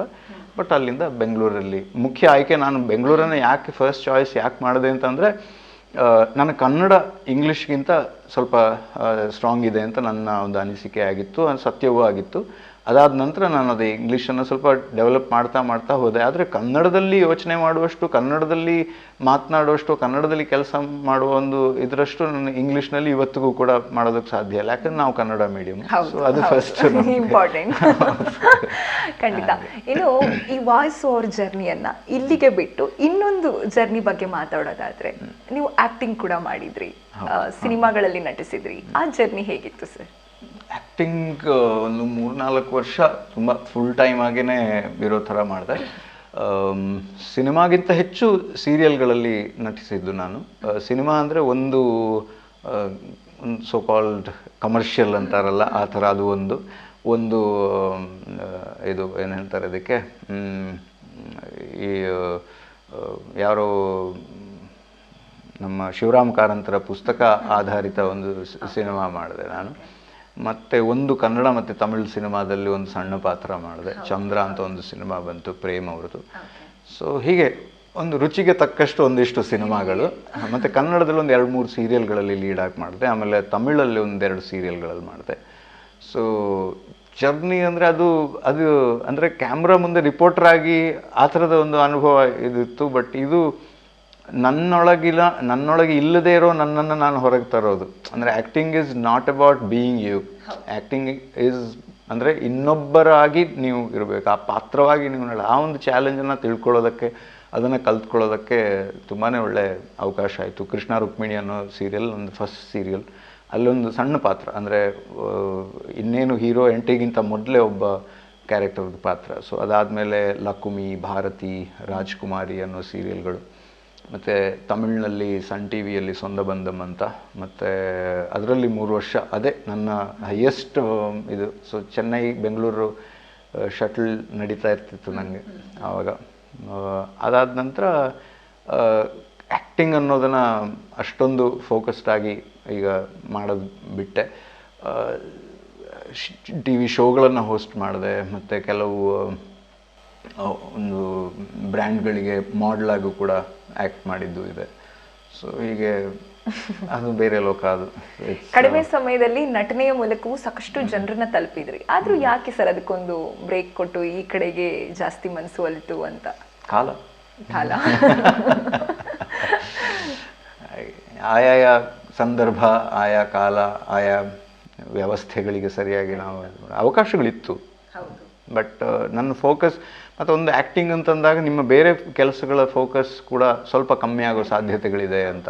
ಹಾಗೆ ಸೊ ಆಗ ನಾನು ಹೆಚ್ಚು ನನ್ನ ಪ್ರೊಡಕ್ಷನ್ ಇರ್ಬೋದು, ನನ್ನ ವಾಯ್ಸ್ ಓವರ್ ಇರ್ಬೋದು, ಅಥವಾ ಬೇರೆ ಆ್ಯಂಕರಿಂಗ್ ಕೆಲಸಗಳಿರ್ಬೋದು, ಅದಕ್ಕೆ ಜಾಸ್ತಿ ಸಮಯ ಕೊಡೋದಕ್ಕೆ ಇಷ್ಟಪಟ್ಟೆ. ಹಾಗೆ ನಂಗೆ ಸ್ವಲ್ಪ ವೈಯಕ್ತಿಕವಾಗಿ ಕೂಡ ನಂಗೆ ಜಾಸ್ತಿ ಫೋಕಸ್ ಮಾಡಬೇಕಾದ ಅವಶ್ಯಕತೆ ಇತ್ತು. ಅದೇ ಕಾರಣಕ್ಕೂ ಊರಿಗೂ ಕೂಡ ಬಂದೆ ನಾನು 2017 ಕೊನೆಯಲ್ಲಿ. ಸೊ ಅಲ್ಲಿಂದ ಅದು 8 ವರ್ಷದ ವಿರಾಮದ ನಂತರ ಮತ್ತೆ ಬೆಂಗಳೂರಿಗೆ ಆವಾಗವಾಗ ಬರ್ತಾ ಇದ್ದೆ, ಏನಾದರೂ ಕೆಲಸಗಳು ಅನಿವಾರ್ಯ ಇದ್ದಾಗ ಬರ್ತಾ ಇದ್ದೆ. ಈಗ ಅಲ್ಲಿಗೆ ಹೆಚ್ಚು ಬರುವುದು ಅನಿವಾರ್ಯ ಆಗಿರೋದ್ರಿಂದ ಒಂದು ತಿಂಗಳಲ್ಲಿ ಒಂದಿಷ್ಟು ದಿನ ಅಲ್ಲಿ, ಒಂದಿಷ್ಟು ದಿನ ಇಲ್ಲಿ ಅನ್ನೋ ಕೆಲಸ. ಹೇಗನ್ಸುತ್ತೆ ಸರ್, ಬೆಂಗಳೂರು ಟ್ರಾಫಿಕ್ ಚಂದ ಅನ್ಸುತ್ತಾ ಅಥವಾ ಇಲ್ಲಿನ ನೇಚರ್ ಚಂದ ಅನ್ಸುತ್ತಾ? ಚಂದ ಅಂದರೆ ನಮ್ಮ ಊರೇ ಚಂದ, ಅದರಲ್ಲಿ ಏನೂ ಡೌಟ್ ಇಲ್ಲ. ಆದರೆ ಬೆಂಗಳೂರಿಗೆ ಇರೋ ಒಂದು ಅಯಸ್ಕಾಂತೀಯ ಶಕ್ತಿ ಅದು ಬೇರೆನೆ. ಅಲ್ಲಿ ಅಂದರೆ ನಿಮ್ಮನ್ನು ಏನು ಖುಷಿ ಪಡಿಸುತ್ತೆ ಅನ್ನೋದಕ್ಕೆ ಡೆಫಿನಿಷನ್ಗಳು ಬೇರೆ ಬೇರೆ ಆಗ್ತಾ ಇರ್ತವೆ. ಹಾಗೆ ಮತ್ತು ಇದೇ ಖುಷಿ ಪಟ್ಟರು ಸಾಕಾಗಲ್ಲ ಅಂತಂದಾಗ ಆ ಖುಷಿನೂ ಇರಲಿ, ಅಲ್ಲಿನ ಅವಕಾಶಗಳಿರ್ಬೋದು. ಅಲ್ಲಿ ಮತ್ತು ಒಂದಿಷ್ಟು ದಿನ ಅಲ್ಲಿಂದ ಹೊರಗೆ ಬಂದ ಮೇಲೆ, ಅಂದರೆ ಐ ಆಮ್ ಲಕ್ಕಿ ಹಂಗೆ ಹೇಳೋದಾದರೆ. ನೀವು ಹೇಳಿದಾಗ ರಿಮೋಟ್ಲಿ ಎಲ್ಲಿದ್ದರೂ ಕೂಡ ಇದು ಮಾಡ್ತಿದ್ದೀನಿ. ಮತ್ತು ನೀವು ತುಂಬ ದೊಡ್ಡ ಉಪಮೆ ಕೊಟ್ರಿ, ಅದಕ್ಕೆ ನಾನು ಅದೇ ಅರ್ಹನ ಅಲ್ಲೋ ಗೊತ್ತಿಲ್ಲ, ದ್ರೋಣಾಚಾರ್ಯರ. ಖಂಡಿತ ಸರ್, ಎಷ್ಟೋ ಜನರು ನಿಮ್ಮನ್ನ ಉದಾಹರಣೆ ಆಗಿಟ್ಕೊಂಡು, ಪ್ರೇರಣೆ ಆಗಿಟ್ಕೊಂಡು ಎಷ್ಟೋ ಜನ ವಾಯ್ಸ್ ಪ್ರಾಕ್ಟೀಸ್ ಮಾಡ್ತಾ ಇರ್ತಾರೆ. ಬಹುಶಃ ನೀವೇ ಹೇಳಿದ ಹಾಗೆ ತೆರೆ ಮುಂದೆ ಇರುವಂತಹ ಮುಖಗಳು ಎಷ್ಟೋ ಜನರಿಗೆ ಕಾಣಿಸುತ್ತೆ, ಹಿಂದೆ ಒಂದು ವಾಯ್ಸ್ ಕೊಟ್ಟು ಅದರ ಪರಿಶ್ರಮ ಅದು ಜನರಿಗೆ ರೀಚ್ ಆಗೋದಿದೆಯಲ್ಲ, ಖಂಡಿತ ದೊಡ್ಡ ಸಾಹಸ ಸರ್ ಅದು. ಎಷ್ಟೋ ಜನರು ವಾಯ್ಸ್ ಕೊಡ್ತಾರೆ, ಡಾಕ್ಯುಮೆಂಟ್ರಿಗಳಲ್ಲಿ ವಾಯ್ಸ್ ಓವರ್ ಯೂಸ್ ಮಾಡ್ತಾರೆ, ಆದರೆ ಅಷ್ಟು ಜನರನ್ನ ಸೆಳೆಯಲ್ಲ. ನಿಮ್ಮ ಬಹುಶಃ ಧ್ವನಿ ಮಾಂತ್ರಿಕನ ರೀತಿ ಕೆಲಸ ಮಾಡಿದೆ ಅಂತಲೇ ಹೇಳಬಹುದು ಜನರ ಮನಸ್ಸುಗಳಿಗೆ. ಅದು ನಂದೇನೂ ಇಲ್ಲ, ವಿದ್ಯಾ ಸರಸ್ವತಿ ಇದ್ರೆ ಅಷ್ಟೇ. ನಾನು ನನ್ನ ಕೆಲಸವನ್ನು ಖುಷಿಯಿಂದ ಮಾಡ್ತೀನಿ, ಅದು ಜನರಿಗೆ ಖುಷಿ ಕೊಟ್ಟರೆ ಅದಕ್ಕಿಂತ ಖುಷಿ ಬೇರೆ ಏನೂ ಇಲ್ಲ. ಇನ್ನು ಜನರಿಗೆ ತುಂಬಾ ಹತ್ರವಾದಂಥದ್ದು ನಿಮ್ಮ ಧ್ವನಿ. ಜನರು ತುಂಬಾ ಏನಪ್ಪ ಆಯ್ತು 9 ಗಂಟೆ ಆಯ್ತು ಅಂತಂದ್ರೆ ಇಲ್ಲಿ ಕೇಳಬೇಕು ಪ್ರದೀಪ್ ಸರ್ ಧ್ವನಿ ಅನ್ನುವ ಮಟ್ಟಕ್ಕೆ ರೀಚ್ ಆಗಿರುವಂಥದ್ದು. ಸೋಮವಾರದಿಂದ ಶುಕ್ರವಾರ ರಾತ್ರಿ 9:30ಕ್ಕೆ, ಶನಿವಾರ ಮತ್ತು ಭಾನುವಾರ ರಾತ್ರಿ 9 ಗಂಟೆಗೆ.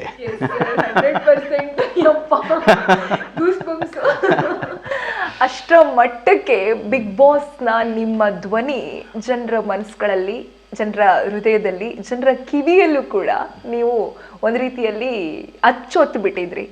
ಹೇಗೆ ಸರ್ ಆ ಬಿಗ್ ಬಾಸ್ ನಿಮ್ಮ ಧ್ವನಿಯನ್ನ ಬಿಗ್ ಬಾಸ್ ಹೇಗೆ ಸೆಲೆಕ್ಟ್ ಮಾಡ್ಕೊಂಡಿದ್ರು? ಬಿಗ್ ಬಾಸ್ ಟೀಮು ಯಾವ ರೀತಿಯಾಗಿ? ಆಲ್ರೆಡಿ ಅಂದರೆ ಆವಾಗಿನ್ನೂ ETV ಇತ್ತು.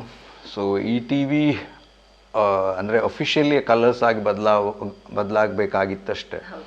ಸೊ ನಾನು ಆಲ್ರೆಡಿ ETVಯ ಎಲ್ಲ ಪ್ರೋಮೋಗಳದಲ್ಲಿ ಸೋಮವಾರದಿಂದ ಶುಕ್ರವಾರ ಇರ್ಬೋದು, ಹಾಗೆ ನಾನು ಮೊದಲು ಆ ಚಾನಲ್ಗೆ ಬಂದಾಗ ಮಾಡಿದ್ದು ಪುಟ್ಟಗೌರಿ ಮದುವೆ ಶೀಘ್ರದಲ್ಲಿ ನಿಮ್ಮ ETV ಕನ್ನಡದಲ್ಲಿ.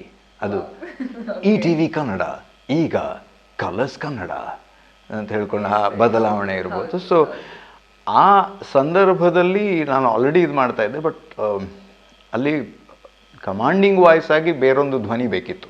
ಅದು ನನ್ನ ವಾಯ್ಸ್ ಅದಾಗಲೇ ನಾನು ಹೇಳಿದಾಗೆ ಆ ಪ್ಯಾಟೆ ಹುಡುಗಿರ್ ಸೀರೀಸ್ ಇರ್ಬೋದು, ಅದರಲ್ಲಿ ಜನರಿಗೆ ಪರಿಚಯ ಆಗಿತ್ತು. ಆದರೆ ಆ ಕಮಾಂಡಿಂಗ್ ವಾಯ್ಸಿಗೆ ಹುಡುಕಾಟ ನಡೆದಿತ್ತು. But by chance and by default ಅವರು ನರೇಟರ್ ವಾಯ್ಸ್ ನೀನೇ ಮಾಡು ಅಂತ ಹೇಳಿದ್ರು. ಸೊ ಹಾಗಾಗಿ ನನಗೆ ಆ ಅವಕಾಶ ಸಿಕ್ತು. I was already A part of colours team, colours family. 12+ ವರ್ಷದ ಒಂದು ಜರ್ನಿ ನಮ್ದೀಗ. ಸೊ ಲಕಿಲಿ ಅದೇನೋ ಏನು ಒಂದು ಖುಷಿ ಏನು ಅಂತಂದರೆ,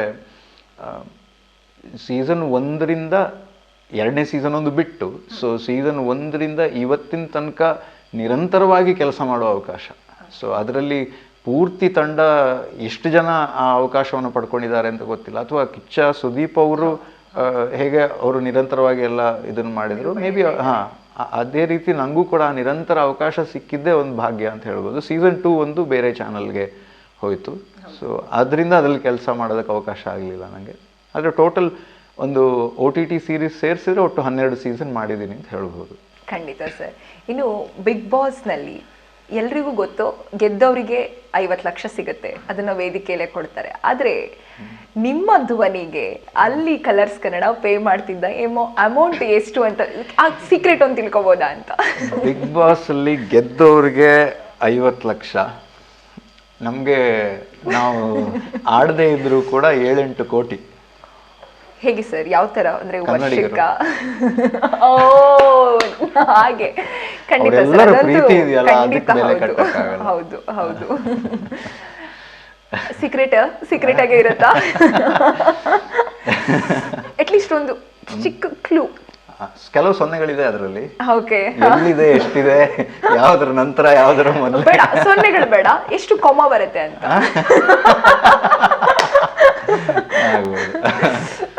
ಅಮ್ಮಗಳು ನಾವು ಸ್ವಲ್ಪ ಮ್ಯಾಥ್ಸ್ ಅಲ್ಲಿ ವೀಕ್ ಅಂತಂದಿದ್ದಕ್ಕೆ ನಾವು BA ಮಾಡಿದ್ದು. ಓ ಹಾಗ ಸರ್, ಖಂಡಿತ 100% ತುಂಬಾ ಚಂದ ಇರುವಂತಹ ಸಂಭಾವನೆ ನಿಮ್ಗೆ ಕೊಡ್ತಾ ಇರ್ತಾರೆ. ಯಾಕಂದ್ರೆ ಸಾಕಷ್ಟು ಜನರ ಮನಸ್ಸನ್ನ ಗೆದ್ದಂತಹ ಧ್ವನಿ ಅದು. ಹಾಗಾಗಿ ಅದಕ್ಕೆ ಅದರದ್ದೇ ಆದಂತಹ ಒಂದು, ನಂಗೆ ಅಲ್ಲಿ ಸಂಭಾವನೆಗಿಂತ ಅದರಲ್ಲಿ ಸಿಗೋ ಭಾವನೆ ಇದೆಯಲ್ಲ, ಖುಷಿ, ಅದಕ್ಕೆ ಜಾಸ್ತಿ ಒತ್ತು ನಾನು ಕೊಡ್ತೀನಿ. ಅದು ನಾನು ಹೆಚ್ಚಾಗಿ ಅಂದರೆ ಅಲ್ಲಿ ಕೆಲಸವೂ ನಂದು ಸೀಮಿತವೇ ಇದೆ. ಅದೇ ಹೇಳಿದ್ನಲ್ಲ, ಅದಕ್ಕಿಂತ ಹೆಚ್ಚು ಜನರ ಪ್ರೀತಿ, ಜನರಿಗೆ ನನ್ನ ಒಂದು ಪರಿಚಯ ಅದು ಕೊಟ್ಟಿದ್ದೇ ಅದಕ್ಕಿಂತ ದೊಡ್ಡ ಸಂಬಳ ನನಗೆ. ಖಂಡಿತ ಖಂಡಿತ ಹೌದು. ಇನ್ನು ಬಿಗ್ ಬಾಸ್ ನಲ್ಲಿ ಆ ದಿನದ ಎಪಿಸೋಡ್ ನ ಮುಗಿಯುವಾಗ ನೀವೊಂದು ಕೊಡ್ತೀರಾ ಸಂದೇಶ ವೀಕ್ಷಕರಿಗೆ ಅಂತಾನೆ. ಆ ಸಂದೇಶ ತುಂಬಾ ಚಂದ. ಅಂದ್ರೆ ಅಲ್ಲಿನ ಇಡೀ ದಿನ ಅದ್ರದ್ದು ಆ ಎಪಿಸೋಡ್ ನ ತಗೊಂಡು ನಾಳೆ ದಿನ ಏನಾಗಬಹುದು, ಈ ಜಗಳ ಇಲ್ಲಿಗೆ ಮುಗಿಯತ್ತಾ, ಗತ್ತಲಾಗೆ ಉಳಿಯುತ್ತಾ, ಅಥವಾ ನಾಳೆಗೆ ಅದು ಬೆಳಕಾಗ್ತಾರತ್ತ ಅನ್ನೋ ಆ ಸಂದೇಶ ಅಂತೂ ನಾನು ತುಂಬಾ ದೊಡ್ಡ ಫ್ಯಾನ್ ಸರ್. ಅದಕ್ಕೆ ಮಾತ್ರ ತುಂಬಾ ಖುಷಿ ಆಗುತ್ತೆ. ಅಂಡ್ ನನ್ನ ಒಂದು ಚಿಕ್ಕ ರಿಕ್ವೆಸ್ಟ್ ಏನಂದ್ರೆ, ನಮ್ಮ ಸಪ್ತಾಶ್ವ ಟಿವಿಯನ್ನ ಮತ್ತೆ ಅಂಡ್ ನಿಮ್ಮ ಬಾಯಲ್ಲಿ ನನ್ನ ಹೆಸರು ಶಮ್ಮಿ ಶೆಟ್ಟಿ ಅನ್ನೋದನ್ನ ಕೇಳಬೇಕು ಅಂತ ಆಸೆ. ಒಂದು ಚಿಕ್ಕ ಲೈನ್ ಏನಾದ್ರೂ ಬಳಸಿ ಸರ್ ದಯವಿಟ್ಟು. ದಿನ 10 ರಾತ್ರಿ 8:30 ಇಲ್ಲಿ ಸಪ್ತಾಶ್ವ ಟಿವಿಯ ವಿಶೇಷ ಸಂದರ್ಶನವನ್ನ ಶಮ್ಮಿ ಶೆಟ್ಟಿಯವರು ನಡೆಸ್ಕೊಳ್ತಾ ಇದ್ದಾರೆ. ಓ ಮೈ ಗಾಡ್, ಸಾರ್ಥಕ ಆಯ್ತು ಅಂತ ಅನ್ನಿಸ್ಬಿಡ್ತೀವಿ ಸರ್. ಆ ಧ್ವನಿಗೆ ನಾನು ಫ್ಯಾನ್ ಆಗಿದ್ದಕ್ಕೂ ತುಂಬಾ ಖುಷಿ ಆಯ್ತು. ಮುಂದುವರ್ಸೋಣ. ಏನಂತಂದ್ರೆ, ಬಿಗ್ ಬಾಸ್ ನಲ್ಲಿ ಧ್ವನಿಯಾಗಿದ್ರಿ, ಹಿನ್ನೆಲೆ ಧ್ವನಿಯಾಗಿ ಸಾಕಷ್ಟು ಜನರಿಗೆ ಮನ್ಸು ಗೆದ್ದಿದ್ರಿ. ಯಾಕೆ ಬಿಗ್ ಬಾಸ್ ಸ್ಪರ್ಧಿ ಆಗುವಂತಹ ಮನ್ಸು ಮಾಡಿಲ್ಲ ಸರ್? ಏನಾದ್ರೂ ಚಾನ್ಸಸ್ ಇದೆಯಾ? ಜನರಿಗೆ ಅವಕಾಶ ಇದೆಯಾ ನಮ್ಮ ವೀಕ್ಷಕರಿಗೆ ನೋಡ್ಲಿಕ್ಕೆ? ಇಲ್ಲಿ ತನಕ ಏನಾಗಿದೆ ಅನ್ನೋದನ್ನು ನಾನು ಪ್ಲಾನ್ ಮಾಡಿಲ್ಲ. ಓಕೆ, ಮುಂದೆ ಏನು ನಡೆಯೋದನ್ನು ಕೂಡ ನಾನು ಪ್ಲಾನ್ ಮಾಡಿದ್ರು ಕೂಡ ಅದು ಆಗತ್ತೋ ಅಂತ ಗೊತ್ತಿಲ್ಲ. ಹಾಗೆ ಪ್ಲಾನ್ ಮಾಡಲ್ಲ. ದೇವರ ಪ್ಲಾನ್ ಹೇಗಿದೆಯೋ ಹಾಗೆ ನಡೆಯೋದು. ಏನಾದ್ರು ಟೀಮ್ ಕೇಳಿದ್ಯಾ ಇಷ್ಟು ಸೀಸನ್ಗಳಲ್ಲಿ ನೀವು ಹೋಗ್ತೀರಾ ಪ್ರದೀಪ್ ಒಳಗಡೆ ಸ್ಪರ್ಧಿಯಾಗಿ ಅಂತ ಏನಾದ್ರು? ಸೀಸನ್ 1 ಅಲ್ಲಿ ಹೀಗೆ ತಮಾಷೆಯಾಗಿ ಪರಮೇಶ್ವರ್ ಗುಂಡ್ಕಲ್ ಅವ್ರು ಹೀಗೆ ಇದೇ ವಾಯ್ಸ್ನ ಹುಡುಕಾಟದಲ್ಲಿದ್ವಿ. ಏನೋ ಹೋಗ್ತೀಯನೋ ಅಂತ ಹೀಗೆ ತಮಾಷೆಗೆ. ಸರ್ ನಾನೆಲ್ಲ ಏನು ಸರ್ ಅಂತ. ಅದಾಗಲೇ ನಾವು ಒಂದೆರಡು ಸೀಸನ್ ನಾನು ಹಿಂದಿ ಶೋ ನೋಡಿದ್ದೆ. ಬಿಗ್ ಬಾಸ್ ಸೆಕೆಂಡ್ ಸೀಸನ್ ನೋಡಿದ್ದೆ ಅನ್ಸುತ್ತೆ. ಸೊ ಹಾಗೆ ಏನು ಶೋ ಅನ್ನೋದು ನನಗೆ ಐಡಿಯಾ ಇತ್ತು. ಬಟ್ ಕನ್ನಡದಲ್ಲಿ ಇಷ್ಟು ದೊಡ್ಡ ಮಟ್ಟಿಗೆ ಅದು ಸಕ್ಸಸ್ ಆಗತ್ತೆ ಅನ್ನೋ ನಿರೀಕ್ಷೆ ಯಾರಿಗೂ ಇರಲಿಲ್ಲ. ಬಟ್ ಅದು ಜನ ಪ್ರೀತಿ ಮಾಡಿದ ರೀತಿ, ಅದರಲ್ಲೂ ಪ್ರೆಸೆಂಟ್ ಸೀಸನ್ ಈಗ ಏನು ಕಳೆದ ಸೀಸನ್ ಇದೆ ಅದಂತೂ ಸಖತ್ತು TRP ಕೊಟ್ಬಿಡ್ತು ಸರ್. ಎಲ್ಲಾ ರಿಯಾಲಿಟಿ ಶೋ ಅನ್ನ ಮೀರಿಸಿ ಬಿಡ್ತು ಅಷ್ಟರ ಮಟ್ಟಿಗೆ. ಇದು ವರ್ಷದಿಂದ ವರ್ಷಕ್ಕೆ ಜಾಸ್ತಿ ಪ್ರಚಲಿತವಾಗ್ತದೆ, ಜಾಸ್ತಿ ಜನರಿಗೆ ಪ್ರೀತಿ ಕೊಡ್ತಾರೆ. ಕಳೆದ ಸೀಸನ್ಗೆ ಹೋಲಿಸ್ಕೊಂಡ್ರೆ ಈ ಸೀಸನ್ ಇನ್ನಷ್ಟು ಜಾಸ್ತಿ. ಪ್ರತಿ ಸೀಸನ್ ಶುರುನಲ್ಲಿ ಎಲ್ಲರೂ ಹೇಳೋದು ಅಥವಾ ಸ್ವಲ್ಪ ದಿನ ಆದ್ರೂ ಕೂಡ ಕಮೆಂಟ್ಗಳು, ಲಾಸ್ಟ್ ಸೀಸನ್ ತರ ಕಂಟೆಸ್ಟೆನ್ಸ್ ಇಲ್ಲ ಅಂತ. ಆದ್ರೂ ಜನ TRP ತುಂಬಾ ಚೆನ್ನಾಗಿದೆ. ಅದೇನು the beauty of the show is, ಅದು ಅಂದ್ರೆ ಜನರ ಬಿಹೇವಿಯರ್ ಯಾವ ಥರ ಇರುತ್ತೆ ಅನ್ನೋದನ್ನು ನೋಡೋ ಕುತೂಹಲ ಮನುಷ್ಯರಿಗೆ ಯಾವತ್ತೇ ಆದರೂ ಏನು ನಡೆಯುತ್ತೆ ಅನ್ನೋದು ನೋಡೋ ಕುತೂಹಲ. ಹಾಗೆ ಆ ಕುತೂಹಲವನ್ನು ತುಂಬ ಚೆನ್ನಾಗಿ ಬಳಸ್ಕೊಳ್ತಾ ಇರುವಂಥ ಒಂದು ಶೋ. ಅದು ಬರೀ ಕನ್ನಡ ಮಾತ್ರ ಅಲ್ವಲ್ಲ. ಸೊ ಅದು ಇಂಟರ್ನ್ಯಾಷನಲಿ ಬಿಗ್ ಬ್ರದರ್ ಅನ್ನೋ ಸೀರೀಸ್ ತುಂಬಾ ಭಾಷೆಗಳಲ್ಲಿ, ತುಂಬಾ ದೇಶಗಳಲ್ಲಿ ನಡೀತಾ ಇದೆ ವರ್ಷಾನುಗಟ್ಲೆಯಿಂದ. ಸೊ ಹಾಗೆ ಅದರ ತಾಕತ್ತು, ಅದು ಜನರೇ ತಾಕತ್ತು, ಜನರ ಕುತೂಹಲನೇ ಅದರ ತಾಕತ್ತು. ಹೌದು. ಎಷ್ಟೋ ಜನ ಹೇಳೋದು ಸರ್, ಬಿಗ್ ಬಾಸ್ ಒಂದು ಸ್ಕ್ರಿಪ್ಟೆಡ್ ಅಪ್ಪ, ಆ ಫುಲ್ ರಿಯಾಲಿಟಿ ಏನ್ ಎಪಿಸೋಡೇ ಇದೆ ಎಲ್ಲ ಸ್ಕ್ರಿಪ್ಟೆಡ್ ಅಂತ ಹೇಳ್ತಾರೆ. ಇದಕ್ಕೆ ಏನ್ ಹೇಳ್ತೀರಾ ಸರ್? ಹೌದು ಖಂಡಿತ. ಯಾವ ತರ ಸರ್? ಅಲ್ಲ, ನೀವು ಅದನ್ನ ನಂಬಕ್ಕೆ ರೆಡಿ ಇಲ್ಲ. ಖಂಡಿತ ಇಲ್ಲ, ಅದು ಸಾಧ್ಯ ಇಲ್ಲ. ಅಂದ್ರೆ ಒಂದು ಯಾವುದೇ ಶೋ ಆದರೂ ಕೂಡ ನಿಮಗೆ ಸ್ಕ್ರಿಪ್ಟ್ ಅಂದರೆ ಒಂದು ಹಂತದ ತನಕ ಮಾಡಬಹುದು. ಅದು ಫಿಕ್ಷನ್ ಅಂತಂದರೆ ಎಕ್ಸಾಕ್ಟ್ ಫ್ರೇಮ್ ಟು ಫ್ರೇಮ್ ಮಾಡ್ಬೋದು. ಬಟ್ ಅದಕ್ಕೆ ತಯಾರಿ ಎಷ್ಟು ಬೇಕಾಗತ್ತೆ. ಒಂದು 20 ನಿಮಿಷ, 25 ನಿಮಿಷ ಅಥವಾ ಅರ್ಧ ಗಂಟೆ ಸೀರಿಯಲ್ ಮಾಡಬೇಕು ಅಂತಂದರೆ ಅದಕ್ಕೆ ಎಷ್ಟು ತಯಾರಿ, ಎಷ್ಟು ಸ್ಕ್ರಿಪ್ಟಿಂಗಿಂದ ಹಿಡಿದು ಕಾನ್ಸೆಪ್ಟು, ಅದು ಇದು, ಮತ್ತು ಶೂಟಿಂಗು, ಎಡಿಟಿಂಗ್, ಆ ಥರ. ನೀವು ಡೈಲಿ 15-20 ಜನರ ಒಂದು ಕಡೆ ಕೂರಿಸಿ ಅವರಿಗೆಲ್ಲ ಸ್ಕ್ರಿಪ್ಟ್ ಕೊಟ್ಟು ನೀವು ಅಷ್ಟು ಮಾಡೋದಕ್ಕೆ ಸಾಧ್ಯ ಚಾನ್ಸೇ ಇಲ್ಲ. ಬಟ್ ಅಲ್ಲಿ ಏನು ನಡೆಯುತ್ತೆ ಮೇಯ್ನಾಗಿ ಅಂತಂದರೆ ಅವರನ್ನು ಒಂದು ಪರಿಧಿಯ ಒಳಗಡೆ ಇಟ್ಟಿರ್ತಾರೆ. ಅವರಿಗೆ ಒಂದಿಷ್ಟು ಸವಾಲುಗಳನ್ನು ಕೊಟ್ಟಿರ್ತಾರೆ. ಅದು ಯಾವ ರೀತಿ ಫಿಸಿಕಲ್, ಮೆಂಟಲ್ ಅಥವಾ games, we don't know. But ಆ ಸವಾಲುಗಳಿಗೆ ಅವರು ಹೇಗೆ ರಿಯಾಕ್ಟ್ ಮಾಡ್ತಾರೆ ಅನ್ನೋದೇ ಅಲ್ಲಿನ ಕಥೆ. ಅದು ಸ್ಕ್ರಿಪ್ಟೆಡ್. ಅಷ್ಟೇ ಸ್ಕ್ರಿಪ್ಟ್ ಮಾಡೋಕ್ಕೆ ಸಾಧ್ಯ. ಬಟ್ ಅವ್ರು ಹೇಗೆ ರಿಯಾಕ್ಟ್ ಮಾಡ್ತಾರೆ ಅನ್ನೋದನ್ನು ಸ್ಕ್ರಿಪ್ಟ್ ಮಾಡೋಕ್ಕೆ ಸಾಧ್ಯ ಇಲ್ಲ. ಈಗ ಇಲ್ಲಿಯೂ ಅಷ್ಟೇ, ನೀವು ಪ್ರಶ್ನೆ ಕೇಳೋ ತನಕ ನಿಮ್ಗೆ ಸ್ಕ್ರಿಪ್ಟು, ಆಮೇಲೆ ನಾನು ಏನು ಉತ್ತರ ಕೊಡ್ತೀನಿ ಅನ್ನೋದು ನಿಮ್ಗೆ ಗೊತ್ತಿಲ್ಲ. ಹಾಗೆ ಅಷ್ಟೇ. ಇನ್ನು ಬಿಗ್ ಬಾಸ್ನ ಹೊರತುಪಡಿಸಿ ಪ್ರತಿದಿನ ನಮ್ಮ ಬೆಂಗಳೂರಿನ ಜನ ಮೆಟ್ರೋ ಹತ್ತಿದ ತಕ್ಷಣ ನಿಮ್ಮ ಧ್ವನಿಯನ್ನ ಕೇಳ್ತಾರೆ. ಬಹುಶಃ ಮನೆಯಲ್ಲಿ ಸುಪ್ರಭಾತ ಮಿಸ್ ಆಗುತ್ತೋ ಇಲ್ವೋ, ಮೆಟ್ರೋದಲ್ಲಿ ಓಡಾಡೋರಿಗೆ ನಿಮ್ಮ ಧ್ವನಿ ಅಂತೂ ಖಂಡಿತ ಮಿಸ್ ಆಗೋದಿಲ್ಲ ಸರ್. ಏನ್ ಹೇಳ್ತೀರಾ, ಆ ಅವಕಾಶ ಹೇಗೆ, ಮೆಟ್ರೋದಲ್ಲಿ ನಿಮ್ಮ ಧ್ವನಿ ಪ್ರತಿನಿಧಿಸ್ಲಿಕ್ಕೆ ಹೇಗೆ ಸಾಧ್ಯ ಆಯಿತು, ಆ ಕಾಲ್ಗೆ ಹೇಗೆ ಬಂತು? ಎಲ್ಲವೂ ಬೈ ಚಾನ್ಸೇ ಅನ್ಸುತ್ತೆ. ಅದೇ ಅವನು ಡಿಸೈಡ್ ಮಾಡಿದ್ದನ್ನು ನಾವು ಬದಲಾಯಿಸೋಕ್ಕಾಗಲ್ಲ ಅನ್ನೋದಕ್ಕೆ ಅದು ಕೂಡ ಒಂದು ಉದಾಹರಣೆ. ನಾನು ಯಾವುದೋ ಒಂದು ಸ್ಟುಡಿಯೋಗೆ ಇದೆ, ನನ್ನ ಸ್ಟುಡಿಯೋ ರೌಂಡ್ಸಲ್ಲಿ ಅವಾಗಷ್ಟೇ ನಾನು ಇಂಗ್ಲೀಷ್ ವಾಯ್ಸ್ ಓವರ್ಸನ್ನು ಮಾಡೋದಕ್ಕೆ ಸ್ಟಾರ್ಟ್ ಮಾಡಿದ್ದೆ ಅಷ್ಟೇ. ಸೊ ಅಲ್ಲಿ ಒಬ್ಬರು ಪರಿಚಯ ಆಯಿತು. ಸೊ ಅವ್ರಿಗೆ ನಂದು ಇಂಗ್ಲೀಷ್ ಸ್ಯಾಂಪಲ್ಸ್ ಮಾತ್ರ ಕೊಟ್ಟಿದ್ದೆ. ವಿಶೇಷ ಅಂದರೆ ನನ್ನ ಕನ್ನಡ ಸ್ಯಾಂಪಲ್ಸ್ ಅವ್ರ ಹತ್ರ ಇರಲಿಲ್ಲ. ಸೊ ಅದು ಮೆಟ್ರೋ ಇವ್ರಿಗೆ ಟೀಮಿಗೆ ಕೊಟ್ಟು ಅದು ಆಯ್ಕೆ ಆಯಿತು. ಸೊ ಅದಾಗಿ ರೆಕಾರ್ಡಿಂಗಿಗೆ ಕರೆಸಿ, ಅದು ಅದೇ 2011 ಅನಿಸುತ್ತೆ ನಮ್ಮ ಮೆಟ್ರೋ ಆರಂಭ ಆಗಿದ್ದು. ಸೊ ಅಲ್ಲಿಂದ ಇವತ್ತಿನ ತನಕನೂ ಇಂಗ್ಲೀಷ್. ಬಟ್ ಕೆಲವೊಂದು ಕಡೆ ಕೆಲವು ಧ್ವನಿಗಳು ಬದಲಾಗಿದೆ, ಅಂದರೆ ಆ ಸ್ಟೇಷನ್ಗಳ ಇದು ಬದಲಾದಲ್ಲೆಲ್ಲ. ಬಟ್ ಮುಂದಿನ ಬದಲಾವಣೆ ಏನು ಅಂತ ಗೊತ್ತಿಲ್ಲ. ಹೌದು, ಕರೆಕ್ಟ್. ಇನ್ನು ಮುಂದಿನ ಲೈನ್ಸ್ಗಳು ಸ್ಟಾರ್ಟ್ ಆಗ್ತಿದೆ, ವರ್ಕ್ಸ್ ನಡೀತಾ ಇದೆ. ಅದರಲ್ಲೂ ಏನಾದರೂ ಪ್ರದೀಪ್ ಸರ್ ಧ್ವನಿನ ಕೇಳ್ಬೋದಾ ಸರ್? ಹೇಗೆ? ಅಲ್ಲ, ಮುಂದಿದ್ದು ನಮ್ಗೆ ಏನು ಅಂತ ಗೊತ್ತಿಲ್ಲ. ಹೇಗೆ ನಡೆಯುತ್ತೋ ಹಾಗೆ ನಡೆದು ಹೋಗೋದು. ಅವಕಾಶಗಳು ಬಂದ್ರೆ ಖಂಡಿತ ಖುಷಿ ಇದೆ. ಇನ್ನೊಂದು, ನಿಮ್ಮ ಧ್ವನಿಯ ಜೊತೆ ನಮ್ಮ ಮೆಟ್ರೋದಲ್ಲಿ ಕನ್ನಡದ ಇನ್ನೊಂದು ಮಹಿಳಾ ಧ್ವನಿ, ಬಹುಶಃ ಆ ಸ್ಪಷ್ಟತೆ ಇನ್ನಷ್ಟು ಜನರಿಗೆ ಹತ್ತಿರವಾದಂಥದ್ದು, ಅದು ಕೂಡ ಅಪರ್ಣಾ ಮೇಡಮ್ ಅವರ ಧ್ವನಿ. ಅವರ ಧ್ವನಿ ಬಗ್ಗೆ ಏನು ಹೇಳ್ತೀರಾ ಸರ್? ಅವರ ಧ್ವನಿ ಬಗ್ಗೆ ಮಾತಾಡೋಷ್ಟು ಅರ್ಹತೆ ನನಗಿದೆಯಾ ಅಂತಲೇ ಗೊತ್ತಿಲ್ಲ. ಬಟ್ ಅವರ ಜೊತೆ ಕೆಲಸ ಮಾಡೋದಕ್ಕೆ ಆಯ್ತಲ್ಲ ಅನ್ನೋದೇ ನನ್ನೊಂದು ಖುಷಿ ಮತ್ತು ಅದೊಂದು ತೃಪ್ತಿ. ಅವ್ರನ್ನ ಅಷ್ಟು ಬೇಗ ನಾವು ಕಳ್ಕೊಂಡಿದ್ದೀವಲ್ಲ ಅನ್ನೋದು ತುಂಬ ಬೇಜಾರಿನ ವಿಷಯ. ಅಂಥ ಟ್ಯಾಲೆಂಟ್, ಅಂಥ ಡೆಡಿಕೇಟೆಡ್ ಆ್ಯಂಡ್ ಅಷ್ಟು ಡೌನ್ ಟು ಅರ್ತ್, ಅಂಥ ಕಾಂಬಿನೇಷನ್ ಅವರು ಸಿಗೋದೇ ವಿರಳ. ಅಂಥ ವಿರಳಾತಿ ವಿರಳರನ್ನು ನಾವು ಕಳ್ಕೊಂಡಿದ್ದೀವಲ್ಲ ಅಂತ ಬೇಜಾರಾಗುತ್ತೆ. ಬಟ್ ಅವ್ರ ಜೊತೆ ಒಂದೋ ಎರಡೋ ಕಾರ್ಯಕ್ರಮಗಳ ನಿರೂಪಣೆ ಮಾಡೋದಕ್ಕೂ ಕೂಡ ಅವಕಾಶ ಸಿಕ್ತು ನನಗೆ. ಆಗಿನ್ನೂ ನಾನು ಹೊಸಬ, ಆದರೂ ನನ್ನನ್ನು ಹೊಸಬ ಅಂತ ಟ್ರೀಟ್ ಮಾಡ್ದೇನೆ ತನ್ನಷ್ಟೇ ಈಕ್ವಲ್ ಅಂತ ಹೇಳ್ಕೊಂಡು ಇದು ಮಾಡಿದ್ದು, ಅಂದರೆ ಅವ್ರ ಜೊತೆಗೆ ಸೇರ್ಕೊಂಡು ಅವರು ಇದು ಮಾಡಿರೋದು ಅವರ ಹಿರಿತನ ತೋರಿಸುತ್ತೆ. ಸೊ ಐ ರಿಯಲಿ, ಅಂದರೆ ವಿ ಆಲ್ ಮಿಸ್ ಹರ್. ಅದ್ರ ಬಗ್ಗೆ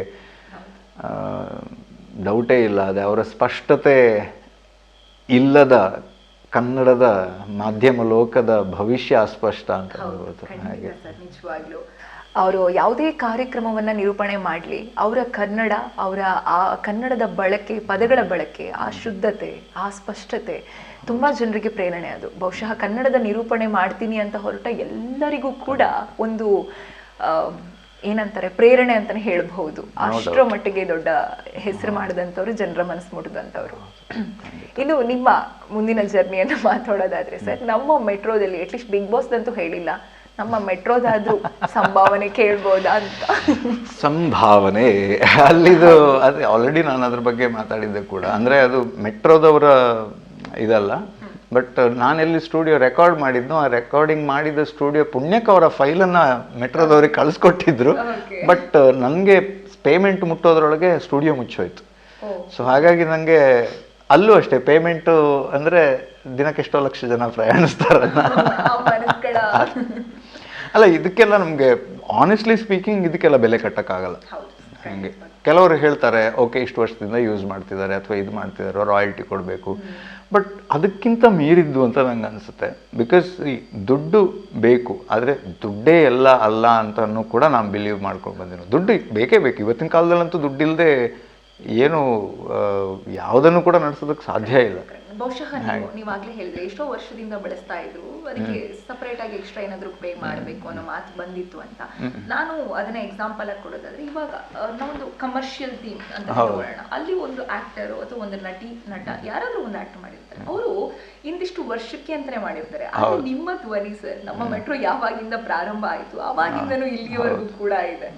ಸೊ ಬಹುಶಃ ಕೊಡೋದ್ರಲ್ಲಿ ಏನು ತಪ್ಪಿಲ್ಲ ಅಂತ ನಾನು ಹೇಳ್ತೀನಿ. ಇಲ್ಲ, ಅವರು ಕೊಡೋದು ಅದು ಇದು ನನಗೆ ಗೊತ್ತಿಲ್ಲ. ಬಟ್ ನಾನಂತೂ ಅದ್ರ ನಿರೀಕ್ಷೆ ಇರಲಿಲ್ಲ. ಅದು ಎಷ್ಟು ಜನರಿಗೆ ಸಿಗುತ್ತೆ ಈ ಅವಕಾಶ? ಈ ಪ್ರಶ್ನೆ ಸೊ ನಾನು ಅದಕ್ಕೆ ಐ ಆಲ್ವೇಸ್ ಫೀಲ್ ಅಂದರೆ ಬ್ಲೆಸ್ಡ್ ಈ ಥರದ ಅವಕಾಶಗಳು ನನಗೆ ಸಿಕ್ಕಿದೆಯಲ್ಲ ಅಂತ ಹೇಳ್ಕೊಂಡು ಅಷ್ಟೆ. ಖಂಡಿತ. ನಾವು ಕೊನೆಗೆ ತಗೊಂಡು ಹೋಗೋಕೆ ಏನಾಗುತ್ತೆ? ಹೌದು ಸರ್, ಸತ್ಯವಾಗಿ ಜನರಿಗೆ ನಾವು ಹೋದ ಮೇಲೂ ಹತ್ರವಾಗಿರ್ತೀವಿ ಅಂತಂದ್ರೆ ಬಹುಶಃ ಈ ಸಣ್ಣ ಪುಟ್ಟ ಥಿಂಗ್ಸ್ಗಳೇ ಬಹುಶಃ ಅದು ಹತ್ರವಾಗಿಡತ್ತೆ ಅಂತ ಹೇಳ್ಬೋದು. ಇನ್ನು ಮೆಟ್ರೋದಲ್ಲಿ ನೀವು ಜರ್ನಿ ಮಾಡುವಾಗ ನಿಮ್ಮ ಧ್ವನಿ ನೀವೇ ಕೇಳಿದಾಗ ಹೇಗೆ ಅನ್ನಿಸ್ತಾ ಇತ್ತು ಸರ್?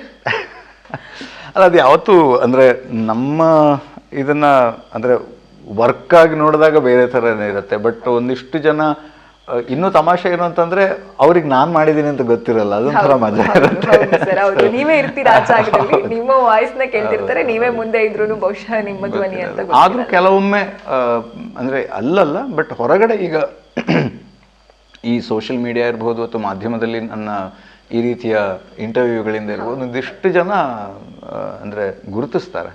ಅದು ಅವರು ಪ್ರೀತಿಯಿಂದ ಬಂದು ಮಾತಾಡ್ಸೋದಿರ್ಬೋದು, ಫೋಟೋಸ್ ತಗೊಳ್ಳೋದಿರ್ಬೋದು, ಇದೆಲ್ಲ ನಡೆಯುತ್ತೆ. ಅದು ಖುಷಿ ಕೊಡುತ್ತೆ, ತುಂಬ ಖುಷಿ ಕೊಡುತ್ತೆ ಅಲ್ವಾ? ಹೌದು. ಇನ್ನು ವಾಯ್ಸ್, ನಾನು ಆಗಲೇ ಹೇಳಿದಾಗೆ ಎಷ್ಟೋ ಜನರು ದ್ರೋಣಾಚಾರ್ಯರಾಗಿ ನಿಮ್ಮನ್ನು ಎಕ್ಸೆಪ್ಟ್ ಮಾಡಿ, ಎಷ್ಟೋ ಜನ ನಿಮಗೆ ಬಂದು ಹೇಳಲಿಲ್ಲ ಅಂತಂದ್ರೂ ಅವರದ್ದೇ ಆದ ರೀತಿಯಲ್ಲಿ ನಿಮ್ಮ ವಾಯ್ಸನ್ನು ಪ್ರೇರಣೆ ಆಗಿಟ್ಕೊಂಡು ಪ್ರಾಕ್ಟೀಸ್ ಮಾಡ್ತಾ ಇರ್ತಾರೆ. ಎಷ್ಟೋ ಜನ ನಿಮ್ಮ ವಾಯ್ಸು ಅವ್ರ ಥರನೇ ತಮ್ಮ ವಾಯ್ಸು ಆಗಬೇಕು, ತಾವು ಅದೇ ಥರ ಬೆಳಿಬೇಕು ಅನ್ನುವಂಥ ಆಸೆ ಇಟ್ಕೊಂಡಿರ್ತಾರೆ. ಹಾಗಾಗಿ ಏನು ಸರಿ ಸೀಕ್ರೆಟ್, ವಾಯ್ಸ್ ಸೀಕ್ರೆಟ್ ಅದೇ ಹೇಳಿದ್ನಲ್ಲ ಆಲ್ರೆಡಿ. ಹೇಗೆ ಮೈಂಟೈನ್ ಮಾಡೋದು ಹೇಗೆ ಈ ಧ್ವನಿಯನ್ನ? ಯಾಕಂದ್ರೆ ಆಗ ನೀವು ಹೇಳಿದ್ರೆ 20 ವರ್ಷದ ಜರ್ನಿ ಅಂತ, 20 ವರ್ಷದಿಂದ ಇದೇ ಧ್ವನಿ ಮೈಂಟೈನ್ ಆಗ್ತಿದೆ, ಒಂದು ಚೂರು ಮುಪ್ಪು ಬಂದಿಲ್ಲ ಅದಕ್ಕೆ, ಏಜ್ ಆಗಿಲ್ಲ ಅದಕ್ಕೆ ಅಂದ್ರೆ ಖಂಡಿತವಾಗ್ಲೂ ನಾವೆಲ್ಲರೂ ತಿಳ್ಕೊಳ್ಳಬೇಕು ಆ ಸೀಕ್ರೆಟ್. ಅಷ್ಟೇ ಏಜ್ ಆಯ್ತಾ? ಹಾಗೆಲ್ಲ 20 ವರ್ಷ ಜರ್ನಿ ಆ ತರ. ಬಟ್ ನಿಮ್ಗೆ ಹಾಗೆ ನೋಡೋದಾದ್ರೆ ಒಂದು ಹಂತದ ತನಕ ಏಜ್ ಪ್ರೂಫ್ ಅಂದ್ರೆ ಧ್ವನಿನೇ, ಹಂಗೆ ನೋಡೋದಾದ್ರೆ. ಆದ್ರೂ ವಯಸ್ಸು ಆಗ್ತಾ ಆಗ್ತಾ ಧ್ವನಿಯ ತೂಕ ಹೆಚ್ಚಾಗುತ್ತೆ, ಅಂದರೆ ಸ್ವಲ್ಪ ಡೆಪ್ತ್ ಸ್ವಲ್ಪ ಹೆಚ್ಚಾಗ್ತಾ ಹೋಗುತ್ತೆ, ಇಲ್ಲ ಅಂತ ಹೇಳಲ್ಲ. ಬಟ್ ನಿಮಗೆ ದೇಹಕ್ಕೆ ವಯಸ್ಸಾದಷ್ಟು ಬೇಗ ಧ್ವನಿಗೆ ವಯಸ್ಸು ಆಗಲ್ಲ ಅಂತ ಹೇಳ್ತಾರೆ. ಬಟ್ ಅದನ್ನು ಅದೇ ಸ್ವಲ್ಪ ಸಾವಕಾಶದಿಂದ ಸಾವಧಾನದಿಂದ ಕಾಪಾಡ್ಕೊಳ್ಳೋದು ಹೇಗಿದ್ರು ಕೂಡ ನಮ್ಮ ಜವಾಬ್ದಾರಿನೂ ಕೂಡ ಆಗಿರುತ್ತೆ. ಹೇಗೆ ಸರ್ ಆ ಧ್ವನಿ ಹೇಗೆ? ಯಾಕಂದ್ರೆ ಉದಾಹರಣೆಗೆ ಎಷ್ಟೋ ಜನ ಒಂದಿಷ್ಟು ಭ್ರಮೆನೋ ಅಥವಾ ಅದು ನೈಜತೆ ನನಗೂ ಗೊತ್ತಿಲ್ಲ, ಸಿಗರೇಟ್ ಸೇದೋದ್ರಿಂದ ಧ್ವನಿ ತುಂಬಾ ಚಂದ ಆಗುತ್ತೆ. ಇವನ್ ಕಿಚ್ಚ ಸುದೀಪ್ ಸರ್ ಬಹುಶಃ ಹಾಗೆ ಮಾಡಿದ್ರು ಅನ್ನೋ ಗೊಂದಲವೂ ಕೂಡ ಎಷ್ಟೋ ಜನರಲ್ಲಿ ಇದೆ. ಅದು ಎಷ್ಟು ಸತ್ಯ ಎಷ್ಟು ಸುಳ್ಳು ಅನ್ನೋದು ಗೊತ್ತಿಲ್ಲ, ಹಾಗಾಗಿ ಕೇಳ್ತಾ ಇದ್ದೀನಿ. ಇಲ್ಲ ಅಂದರೆ ಇದೆ ಆ ಥರದ ಮಾತುಗಳು ನಾನು ಕೂಡ ಕೇಳಿದ್ದೀನಿ. ಅದಕ್ಕೂ ಅಂದರೆ ಆ ಸಿಗರೇಟ್ ಸೇದೋದ್ರಿಂದ ಸ್ವಲ್ಪ ಏನು ಗಂಟ್ಲು ಒಣಗಿ ಸ್ವಲ್ಪ ದೊರಗಾಗತ್ತೆ ಅಂತ ಹೇಳ್ಬಹುದೇನೋ. ಆದರೆ ಒಂದು ಹಂತದ ಡೀಪ್ ವಾಯ್ಸ್ ಇದ್ದರೆ ಮಾತ್ರ ಆ ಡೆಪ್ತ್ ಸಿಗತ್ತೆ ಅಂತ ನಂಗೆ ಅನ್ಸೋದು. ಮತ್ತು ಒಬ್ಬ ಒಳ್ಳೆ ಧ್ವನಿ ಕಲಾವಿದನ ಆಗಬೇಕು ಅಂತಂದರೆ ಡೀಪ್ ವಾಯ್ಸ್ ಇರಬೇಕು ಅಂತ ಹೇಳೋದು ಕೂಡ ಇನ್ನೊಂದು ಭ್ರಮೆ. ಅಂದರೆ ಒಂದು ಹಂತದ ತನಕ ಓಕೆ, ಎಸ್, ಡೀಪ್ ವಾಯ್ಸಿನ ಅವಶ್ಯಕತೆ ಇರುತ್ತೆ. ಆದರೆ ಅದಕ್ಕಿಂತ ಒಬ್ಬ ಒಳ್ಳೆ ವಾಯ್ಸ್ ಆರ್ಟಿಸ್ಟ್ ಆಗಬೇಕು, ಅವನು ಡಬ್ಬಿಂಗ್ ಇರ್ಬೋದು, ವಾಯ್ಸ್ ಓವರ್ಸ್ ಇರ್ಬೋದು ಮಾಡಬೇಕು ಅಂತಂದರೆ ಭಾಷೆಯ ಮೇಲಿನ ಇದು ಅಂದರೆ ಗ್ರಿಪ್ ಅನ್ನೋದು ತುಂಬ ಮುಖ್ಯ ಆಗುತ್ತೆ. ಏರಿಳಿತಗಳು ಅದನ್ನು ಹೇಗೆ ನಾವು ಅರ್ಥ ಮಾಡ್ಕೊಳ್ತೀವಿ, ಯಾವುದಕ್ಕೆ ನಾವು ಸ್ಟ್ರೆಸ್ ಕೊಡಬೇಕು, ಯಾವುದಕ್ಕೆ ಒತ್ತು, ನಮ್ಮ ಮಾತಾಡ್ತಾ ಯಾವುದನ್ನು ಜಾಸ್ತಿ ಪ್ರಾಮುಖ್ಯತೆ ಕೊಟ್ಟು ಹೇಳ್ತೀವಿ ಅನ್ನೋದು, ಮತ್ತು ಭಾವನೆಗಳನ್ನು ಹೇಗೆ ಬದಲಾಯಿಸ್ತೀವಿ.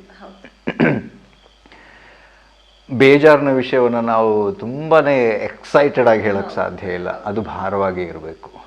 ಸೊ ಹಾಗೆ ಆ ರೀತಿಯ ವ್ಯತ್ಯಾಸಗಳನ್ನು ನಾವು ಹೇಗೆ ತಿಳ್ಕೊಳ್ತೀವಿ ಅನ್ನೋದು ತುಂಬ ತುಂಬ ತುಂಬ ಮುಖ್ಯ ಆಗುತ್ತೆ. ಡೆಪ್ತು ಎಸ್ ಓಕೆ, ಮತ್ತು ಕೆಲವೊಂದೆಲ್ಲ ನಮಗೆ ದೈವದತ್ತವಾಗಿ ಬಂದಿರುತ್ತೆ. ಬಟ್ ಇವೆಲ್ಲ ನಾವು ಅಳವಡಿಸ್ಕೊಳ್ಳೋದಕ್ಕೆ ಸಾಧ್ಯ ಆಗುವಂಥದ್ದು. ಒಬ್ಬ ಒಳ್ಳೆ ನಟನಾಗಬೇಕು ಅಂತಂದರೆ ಹೇಗೆ ಅವರ ಮುಖದ ಎಕ್ಸ್ಪ್ರೆಷನ್ ಮತ್ತು ಆ ಭಾವನೆಗಳನ್ನು ಅವರು ಹೇಗೆ ವ್ಯತ್ಯಾಸ ಮಾಡೋದು, ಏರಿಳಿತಗಳು ಮಾಡೋದು, ಹೀಗೆ ಕೋಪ ಬಂದವರೇ ಸ್ವಲ್ಪ ಈ ಕಡೆ ಬಂದಾಗ ಬೇಜಾರು ಹೇಗೆ ಕನ್ವರ್ಟ್ ಆಗುವಂಥದ್ದು ಇರುತ್ತೆ, ಅಥವಾ ಖುಷಿ ಆಗೋದಿರುತ್ತೆ. ಅದೇ ಥರ ನಮ್ಮ ಧ್ವನಿಯನ್ನು ಕೂಡ ನಾವು ಒಬ್ಬ ನಟನಾಗಿ ಕೂಡ ಅವರಿಗೆ ತುಂಬಾ ಮುಖ್ಯ ಆಗುತ್ತೆ. ಬಟ್ ಹಿನ್ನೆಲೆ ಧ್ವನಿ ಅವರಿಗೆ ವಾಯ್ಸ್ ಬಿಟ್ಟು ಬೇರೆ ಏನೂ ಇರೋದಿಲ್ಲಲ್ಲ. ಸೊ ಅದನ್ನು ತುಂಬ ಇಂಪಾರ್ಟೆಂಟಾಗಿ ತಿಳ್ಕೊಳ್ಬೇಕಾಗಿರೋದು ತುಂಬ ಅಗತ್ಯ. ಹಾಗಾದ್ರೆ ಧ್ವನಿ ಹಿಂದೆ ಬರೀ ಸಿಗರೇಟ್ ಮಾತ್ರ ಇರಲ್ಲ ಅಂತ ಆಯ್ತು. ಎಷ್ಟೋ ಅದು ಬರೀ ಹೊಗೆ. ಕರೆಕ್ಟ್ ಸರ್, ಬರೀ ಹೊಗೆ ಅಷ್ಟೇ, ಧ್ವನಿ ಆಗಲ್ಲ ಅದು. ಖಂಡಿತ. ಇನ್ನು ನಾನು ಇದೊಂದು ಕ್ವಶನ್, ನನ್ನ ಪರ್ಸನಲ್ ಕ್ವಶನ್, ಕ್ಯೂರಿಯಾಸಿಟಿಗೆ, ಈವನ್ ಅಮಿತಾಬ್ ಬಚ್ಚನ್ ಸರ್ ಕೂಡ ಇಂಡಸ್ಟ್ರಿಗೆ ಬರಬೇಕು ಅಂತ ಮೊದಲು ಪಾದಾರ್ಪಣೆಗೆ ಅಂತ ಹೋದಾಗ ಸಾಕಷ್ಟು ಅವಮಾನ ಅನುಭವಿಸಿದ್ರು. ಅದಾದ ನಂತರ ಅವರ ಧ್ವನಿಗೆ ಬಂದಂತಹ ಏನು ಪ್ರಾಧಾನ್ಯತೆ ಯಾವ ಧ್ವನಿಗೂ ಅಷ್ಟು ಸಿಗ್ಲಿಲ್ಲ, ಅಷ್ಟರ ಮಟ್ಟಕ್ಕೆ ಆ ಧ್ವನಿ ರೀಚ್ ಆಯ್ತು. ಆ ಥರನೇ ನೀವು ಸ್ಟಾರ್ಟಿಂಗ್ ಮಾಧ್ಯಮಕ್ಕೆ ಕಾಲಿಡಬೇಕು ಅಂದಾಗ ಏನಾದರೂ ಅವಮಾನ ಅಥವಾ ಏನಾದರೂ ನೋವು ಏನಾದರೂ ಇದೆಯಾ ಸರ್ ನಿಮ್ಮ ಹಿಂದೆ ಆ ಥರ ಏನಾದರೂ? ಅಂದರೆ ರಿಜೆಕ್ಷನ್ಸ್ ತುಂಬಾ, ಅದೇ ಆಗಲೇ ಹೇಳಿದ ಹಾಗೆ ಒಂದಿಷ್ಟು ಕಡೆ ಪ್ರಯತ್ನ ಪಡೋದು, ಕೆಲವೊಂದು ರೆಕಾರ್ಡಿಂಗ್ಸ್ ಮಾಡಿದ್ರೂ ಕೂಡ ಅದು ಬಳಕೆ ಆಗದೆ ಇರುವಂಥದ್ದು.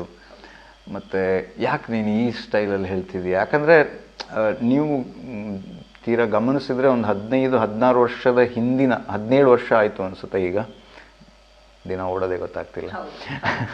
ಸೊ ಆವಾಗಿದ್ದ ಹಿಂದಿನ ಹಿನ್ನೆಲೆ ಧ್ವನಿಯ ಶೈಲಿ ಏನಿತ್ತು, ನಾನು ಮಾಡ್ತಾ ಇದ್ದ ಶೈಲಿ ಏನಿತ್ತು, ಸ್ವಲ್ಪ ವ್ಯತ್ಯಾಸ ಇತ್ತು.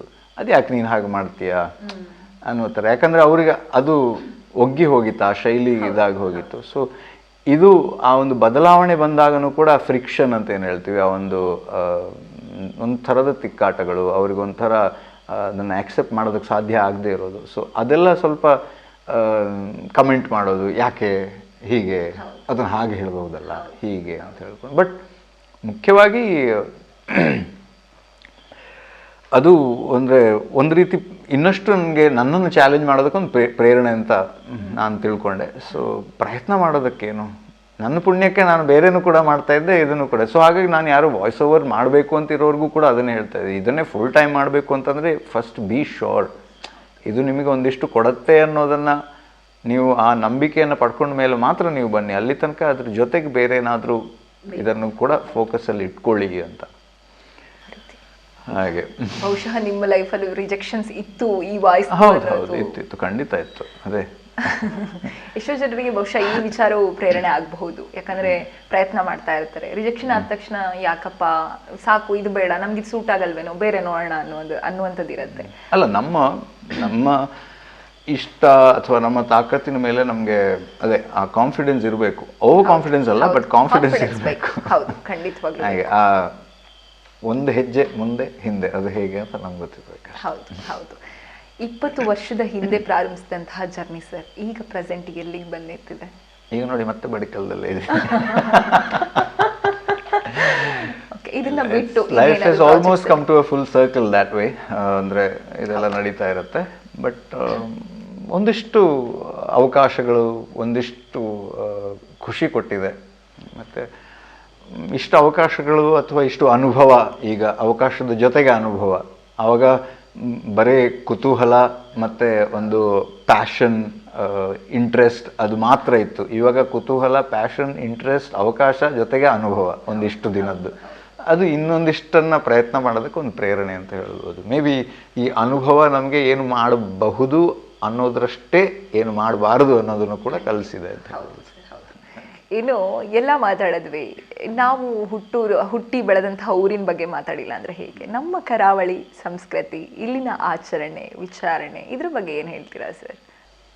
ಅಂದರೆ ಕರಾವಳಿ ಅಂದರೆ ಅದು ಒಂದು ಇಮೋಷನ್ ಅಂತಲೇ ಹೇಳ್ತೀವಿ. ಸೊ ಅದು ನಾನು ಹೇಗೆ ನಮ್ಮ ಹವ್ಯಕ ಸಮುದಾಯದಲ್ಲಿ ಹುಟ್ಟೋದಕ್ಕೆ ಭಾಗ್ಯವಂತನೋ ಅಷ್ಟೇ ಭಾಗ್ಯವಂತ ಈ ಒಂದು ಕರಾವಳಿಯ. ಅಂದರೆ ಇದು ಶ್ರೀಮಂತ ಊರು. ಅಂದರೆ ಕೇವಲ ಶ್ರೀಮಂತಿಕೆ ಅನ್ನೋದು ಅದರಲ್ಲಿ ಮಾತ್ರ ಅಲ್ಲ, ನಮಗೆ ಆ ಸಂಸ್ಕೃತಿಯ ಶ್ರೀಮಂತಿಕೆಯನ್ನು ಕೊಟ್ಟಿರೋ ಊರು. ಅದು ಆ ನಂಬಿಕೆ ಇರ್ಬೋದು, ನಮ್ಮ ಆಚರಣೆಗಳಿರ್ಬೋದು, ನಮ್ಮ ಭಾಷೆ ಇರ್ಬೋದು, ನಮ್ಮ ನೆಲದ ಕಂಪು, ಅದು ಒಂದಕ್ಕೆ ಮಾತ್ರ ಸೀಮಿತ ಆಗಿಲ್ಲ. ನಮ್ಮ ಅಡಿಗೆಯ ವೆರೈಟಿ ಇರ್ಬೋದು, ಅದು ಬರೀ ನಾನ್ ವೆಜ್ ಮಾತ್ರ ಅಲ್ಲ, ನಾವು ವೆಜಿಟೇರಿಯನ್ಸ್ಗೂ ಕೂಡ ಅದೇ ರೀತಿಯಾದಂತಹ ಇದು ಇದೆ. ಮತ್ತೆ ನಾವು ಬೆಂಗಳೂರಿನಲ್ಲಿ ಹೆಚ್ಚಾಗಿ ಕೇಳ್ತೀವಿ, ಮಂಗಳೂರಿನವ್ರು ಹಾಗಿರೋ ಮೀನು ತಿಂತೀರಾ, ಬ್ರಾಹ್ಮಣರು ಯಾವುದನ್ನು ತಿನ್ನೋರಲ್ಲ. ಆದರೆ ನಮ್ಮಲ್ಲೇ ನಮಗೆ ಅಂದರೆ ದಿನವೂ ಅಂದರೆ ನಿತ್ಯವೂ ಬೇರೆ ಬೇರೆ ವೆರೈಟಿಯ ಅಡಿಗೆಯ ಒಂದು ವ್ಯವಸ್ಥೆ. ಅದು ಹೇಗೆ ಅಂತಂದರೆ ಒಂದೊಂದು ಸಮುದಾಯದ್ದು ಅದರದ್ದೇ ಆದಂತಹ ಅಡಿಗೆ ಶೈಲಿ. ಹಾಗೆ ನಿಮಗೆ ಎಲ್ಲೂ ಹೋದ್ರೆ ಅಲ್ಲಿ ನಿಮಗೆ ವೈವಿಧ್ಯತೆಯೇ ಕಾಣಿಸುತ್ತೆ. ಖಂಡಿತ. ಬಹುಶಃ ಕರ್ನಾಟಕ ಅಂತಂದ್ರೆ ಸಣ್ಣ ಸಣ್ಣ ಏನು ಅಂತರದಲ್ಲೂ ಕೂಡ ಬೇರೆ ಬೇರೆ ವೈವಿಧ್ಯಮಯ ನೋಡ್ಬೋದು, ಬೇರೆ ಬೇರೆ ಭಾಷೆಯ ಶೈಲಿಯನ್ನ ನೋಡಬಹುದು. ಅದಕ್ಕೆ ಬಹುಶಃ ನಮ್ಮ ಸಂವಿಧಾನದ ಅಡಿಯಲ್ಲಿ 6,000ಕ್ಕೂ ಹೆಚ್ಚು ಭಾಷೆಗಳು ಅಂದ್ರೆ ಉಪಭಾಷೆಗಳು ಕಾಣಿಸ್ಕೊಳ್ಳುವಂಥದ್ದು. ಸೊ ತುಂಬಾ ಹೆಮ್ಮೆ ಪಡಬೇಕು ಈ ವಿಚಾರದಲ್ಲಿ ಮಾತ್ರ. ಇನ್ನು ನೀವು ಆಗ್ಲೇ ಹೇಳಿದ್ರಿ ಸರ್, ತರಕಾರಿ ಅಂದ್ರೆ ವೆಜ್ ತಿನ್ನೋರ್ಗೂ ಕೂಡ ಬೇರೆ ಬೇರೆ ಸ್ಪೆಷಲ್ ಅಡುಗೆಗಳಿದಾವೆ ಅಂತ. ನಿಮ್ಮಲ್ಲಿ ಹವ್ಯಕ ಬ್ರಾಹ್ಮಣದಲ್ಲಿ ಏನು ಸ್ಪೆಷಲ್ ಸರ್? ತೆಳ್ಳವು. ಓಕೆ, ಯಾವ್ದು ಅಂದ್ರೆ ನೀರು ದೋಸೆ. ತೆಳ್ಳನ್ ದೋಸೆ. ತೆಳ್ಳವು ಅಂತೀವಿ ನಾವು ಅದು. ಅದರಲ್ಲಿ ನಾವು ವೆರೈಟಿಗಳನ್ನ ಮಾಡ್ತೇವೆ. ಅಂದ್ರೆ ನೀರು ದೋಸೆ ನೀವು ಬರೀ ಬಿಳಿ ನೀರು ದೋಸೆ, ನಾವು ಅದರಲ್ಲಿ ಅಂದ್ರೆ ಸೌತೆಕಾಯಿ ಹಾಕಿ ಮಾಡೋದು ಬೇರೆ ಇರುತ್ತೆ, ಕುಂಬಳಕಾಯಿ ಹಾಕಿ ಮಾಡೋದು ಬೇರೆ ಇರುತ್ತೆ, ಅಥವಾ ಬೇರೆ ಯಾವುದು ನಿಮ್ಮ ಇಂಟ್ರೆಸ್ಟೆಡ್ ತರಕಾರಿನ ಸೇರಿಸ್ಕೊಂಡು ಮಾಡೋದು. ಇವಾಗಿನ ಏನು ಮಕ್ಕಳಿಗೆ ಒಂದು ಬಾಕ್ಸ್, ಟಿಫಿನ್ ಬಾಕ್ಸಲ್ಲಿ ಹಾಕೋದಕ್ಕೆ ತರಕಾರಿಗಳನ್ನ ಇದು ಮಾಡಿ ಅಡಿಗೆ ಮಾಡೋದು ಅವಾಗ ಇವಾಗಿನ ಹೊಸ್ತೇನಲ್ಲ, ಅದು ಅವತ್ತೇ ನಮ್ಮೂರಿನವರು ಅವತ್ತೇ ಕಲ್ತ್ಕೊಂಡಿದ್ರು. ಆ ಥರ ಅಂದರೆ ಅದು ನಿಮಗೆ ಹೊಸ ಫ್ಲೇವರನ್ನು ಕೊಡುತ್ತೆ, ಮತ್ತು ನೀವು ಅಷ್ಟು ತರಕಾರಿಯನ್ನು ತಿಂದಂಗೂ ಆಗುತ್ತೆ. ಸೊ ಆ ಥರದ್ದು. ಅದಲ್ಲದೆ ನಿಮಗೆ ಬೇರೆ ಬೇರೆ ಅಥವಾ ನಿಮಗೆ ಕಡುಬುಗಳು, ಈಗ ಹಲಸಿನ ಕಡುಬು ಇರ್ಬೋದು, ಅಥವಾ ನಾವು ಸೌತೆಕಾಯಿಯಲ್ಲೂ ಮಾಡ್ತೀವಿ, ಕುಂಬಳಕಾಯಿಂದನೂ ಮಾಡ್ತೀವಿ. ಸೊ ಹೀಗೆ ಬೇರೆ ಬೇರೆ ವೆರೈಟಿ, ಅಥವಾ ಸೊರೆಕಾಯಿಯಿಂದ ಮಾಡ್ತೀವಿ. ಸೊ ಅದು ವೆರೈಟಿ. ಪಾಯಸಗಳು, ಮತ್ತು ನಮ್ಮೂರ ಹೋಳಿಗೆ. ಸೊ ಆ ಕಡೆಯ ಒಬ್ಬಟ್ಟು ಬೇರೆ, ಇಲ್ಲಿಯ ಹೋಳಿಗೆ ಬೇರೆ. ಹೌದು ಸರ್, ಹೌದು. ಯಾವಾಗ್ಲೂ ಬ್ಯಾಂಗ್ಳೂರಲ್ಲಿ ನಾನು ಹೋಳಿಗೆ ಅಂದಾಗ ಅವರು ಹೋಳಿಗೆ ಯಾವ್ದಿದು ಅಂತ ಕೇಳುವಂಥದ್ದಿದೆ. ಯಾಕಂದ್ರೆ ನಾನು ಕೂಡ ಕರಾವಳಿ ಭಾಗದವಳಾದ್ರಿಂದ ನನಗೆ ಅಲ್ಲಿ ಒಬ್ಬಟ್ಟು ಅಂದಾಗ ನನಗದು ವಿಶೇಷ, ಏನಿದು ಒಬ್ಬಟ್ಟು ಅಂತ. ಬಟ್ ಹೋಳಿಗೆ ಅಂದಾಗ ಅಲ್ಲಿ ಅವರು ಇಲ್ಲಿ ನಿಜವಾಗ್ಲೂ ಅಂದ್ರೆ ಕೆಲವೊಂದು ಅಡಿಗೆಯವರು ಮಾಡುವಂತ ಹೋಳಿಗೆಯನ್ನ ಬಾಯಲ್ಲಿಟ್ಟರೆ ಅದು ಹಾಗೆ ಕರಗತ್ತೆ, ಆ ರೀತಿಯ ಇದು. ಸೊ ಅದು ತುಂಬಾನೇ ನಿಮ್ಗೆ ಗೊತ್ತಿದೆ, ಫೇಮಸ್, ವಿಶೇಷ, ಫೇಮಸ್. ಹೌದು ಹೌದು. ಇನ್ನು ನಿಮ್ಮ ಮನೆಯ ಸುತ್ತಮುತ್ತ ಭಾಗದಲ್ಲಿ ನೋಡಿದ್ರೆ ಬರೀ ಮರಗಳು, ಹಚ್ಚ ಹಸಿರು, ಕೃಷಿ. ಯಾವಾಗಿಂದ ಸರಿ ಕೃಷಿಯಲ್ಲಿ ನಿಮ್ಮ ಕುಟುಂಬ ತೊಡ್ಕೊಂಡಿದೆ? ನೀವು ತಲೆತಲಾಂತರಗಳಿಂದ ಈಗ ಅದೇ ನಾನು ಆಗ್ಲೇ ಹೇಳಿದ ಹಾಗೆ ಅಪ್ಪನೇ ಹೆಚ್ಚು ನೋಡ್ತಾರೆ. ಅಮ್ಮನ ಒಂದು ಸಪೋರ್ಟು ಇದೆ. ಅಮ್ಮನಿಗೆ 2 ಡಿಪಾರ್ಟ್ಮೆಂಟು, ಒಳಗಿಂದ ಹೊರಗಿಂದ 2. ಅವ್ರಿಗೂ ಇಂಟ್ರೆಸ್ಟು, ಅಂದರೆ ತೋಟದ ಕೆಲಸಗಳನ್ನು ತುಂಬ ಇಂಟ್ರೆಸ್ಟು ಹಾಗೆ. ಸೊ ನಾನು ಸಾಧ್ಯ ಆದಷ್ಟೆಲ್ಲ ಅಂದರೆ ಕಿವಿ ಕೊಡ್ತೀನಿ, ಅಂದರೆ ಹೆಚ್ಚಾಗಿ ಹೊರಗಿರ್ತೀನಿ. ಸೊ ಹಾಗೆ ಏನೆಲ್ಲ ನಡೀತಾ ಇರುತ್ತೆ ಅಂತ ಇದಿರುತ್ತೆ. ಸೊ ಹಾಗೆ ನಮ್ಮದು ಬಾಹ್ಯ ಬೆಂಬಲ ಹಾಗೆ ಖಂಡಿತ ಅದಾದ್ರೂ ಬೇಕಲ್ಲ ಸರ್. ಇದು ಮತ್ತೆ ಒಂದು ಲಾಸ್ಟ್ ನಿಮ್ಗೊಂದು ಟಾಸ್ಕ್ ಸರ್. ಏನಂದ್ರೆ ಟಾಸ್ಕ್ ಖಂಡಿತ ಇದು ನಿಮಗೆ ಟಾಸ್ಕ್ ಅಲ್ಲ, ನಾನು ಕೇಳೋಳಿಗೆ ಟಾಸ್ಕ್ ಇದು. ಮೆಟ್ರೋ ಧ್ವನಿ ಏನಿದೆಯಲ್ಲ ಸರ್, ಅದನ್ನ ನಮ್ಮ ಕರಾವಳಿ ಭಾಗದಲ್ಲಿ ಮೆಟ್ರೋ ಬಂದ್ರೆ ಹೇಗಿರುತ್ತೆ ಅಂತ. ಓಕೆ, ಯಾವ ಊರಲ್ಲಿ? ನಿಮ್ ಇಷ್ಟ. ಬಹುಶಃ ನಮ್ಮ ಕುಂದಾಪುರ, ಬೈಂದೂರು ಭಾಗನೇ ತಗೊಳ್ಳೋಣ, ಯಾಕಂದ್ರೆ ನನ್ನ ಹುಟ್ಟೂರಲ್ವಾ, ಹಾಗಾಗಿ. ನಮ್ಮ ಪುತ್ತೂರ್ನವ್ರು ಬೈದಾರು, ಪರವಾಗಿಲ್ಲ, ಬೇಸರ ಮಾಡೋದು ಬೇಡ ಸರ್, ಇದನ್ನು ತಗೊಳ್ಳೋಣ. Next station is Bainduru or Putturu, and the doors will open on the left. Please mind the gap while deboarding. Very nice sir. ಬೈಂದೂರಲ್ಲಿ ಮೆಟ್ರೋನೇ ಬಂದಷ್ಟು ಖುಷಿ ಆಯ್ತು ನನಗಂತೂ. ಪುತ್ತೂರ್ನವ್ರಿಗೂ ಬೇಜಾರಾಗದು. ಹೌದು, ಖಂಡಿತ. ಬಹುಶಃ ನಿಮ್ಮ ಬಾಯಿ ಹರಕೆಯಿಂದ ಮುಂದಿನ ದಿನಗಳಲ್ಲಿ ಬಹುಶಃ ನಾನು ಇರ್ತೀನೋ ನೀವಿರ್ತೀವೋ ಇಲ್ವೋ ಗೊತ್ತಿಲ್ಲ, ಕರಾವಳಿ ಭಾಗದಲ್ಲೂ ಕೂಡ ಮೆಟ್ರೋ ಬರ್ಲಿ. ಬೇಡ, ಅಷ್ಟ್ರು ಬೇಡವಾ? ಯಾಕೆ ಸರ್? ಆ ಪರಿಸ್ಥಿತಿ ಇಲ್ಲಿ ನಿರ್ಮಾಣ ಆಗೋದು ಬೇಡ. ನಮ್ಮ ಊರಿನ ಹಸಿರು ಹಾಗೆ ಇರ್ಲಿ. ಖಂಡಿತ. ಈಗಲೇ ಮಂಗಳೂರಿಗೆ ಹೋದಾಗ ಬೇಜಾರಾಗತ್ತೆ. ನಾನು ಕಲಿತಾ ಇದ್ದಾಗ ಅಂದ್ರೆ ನಮ್ಮ ಕಾಲದಲ್ಲಿ ಹೇಗಿತ್ತು ಅಂತ. ಖಂಡಿತ ಸರ್, ಹೌದು. ಅಷ್ಟು ಏಜ್ ಆಗಿದೆ ಅಂತಲ್ಲ ಹೇಳಿ, ಆದ್ರೂ ಬಹುಶಃ ನೀವು ಹೇಳಿದ ಮಾತಿಗೆ ನಮ್ಮೂರು ಇನ್ನೂ ಸೀಮಿತ ಸರ್. ಇನ್ನು ಆ ಒಂದು ಹೌದು, ನಿಮ್ಗೆ ಮಧ್ಯ ಒಂದು ಹೈವೇ ಒಂದು ಹೋಗುತ್ತೆ ಬಿಟ್ರೆ. ಹೌದು ಸರ್, ಹೌದು.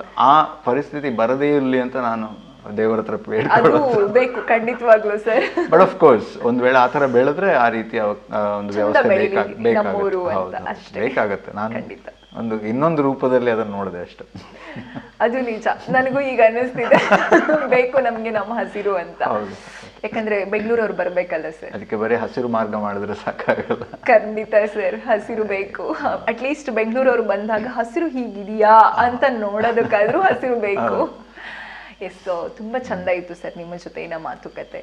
ಆದ್ರೆ ಒಂದು 5 ವರ್ಡ್ ಅಂದ್ರೆ ಮೀನ್ಸ್ ಒಂದು ವರ್ಡ್ ಕೇಳ್ತೀನಿ, ನೀವು ಅದಕ್ಕೆ ಒಂದೇ ವರ್ಡಲ್ಲಿ ಉತ್ತರ ಕೊಡಿ. ಓಕೆ. ನಿಮ್ಗೆ ಏನ್ ಅನ್ಸುತ್ತೆ ಅದು ಓಕೆನಾ? ಅಯ್ಯೋ ಅಂತ ಕೂಡ ಹೇಳ್ಬೋದಾ? ಉತ್ತರ ಗೊತ್ತಿಲ್ಲ.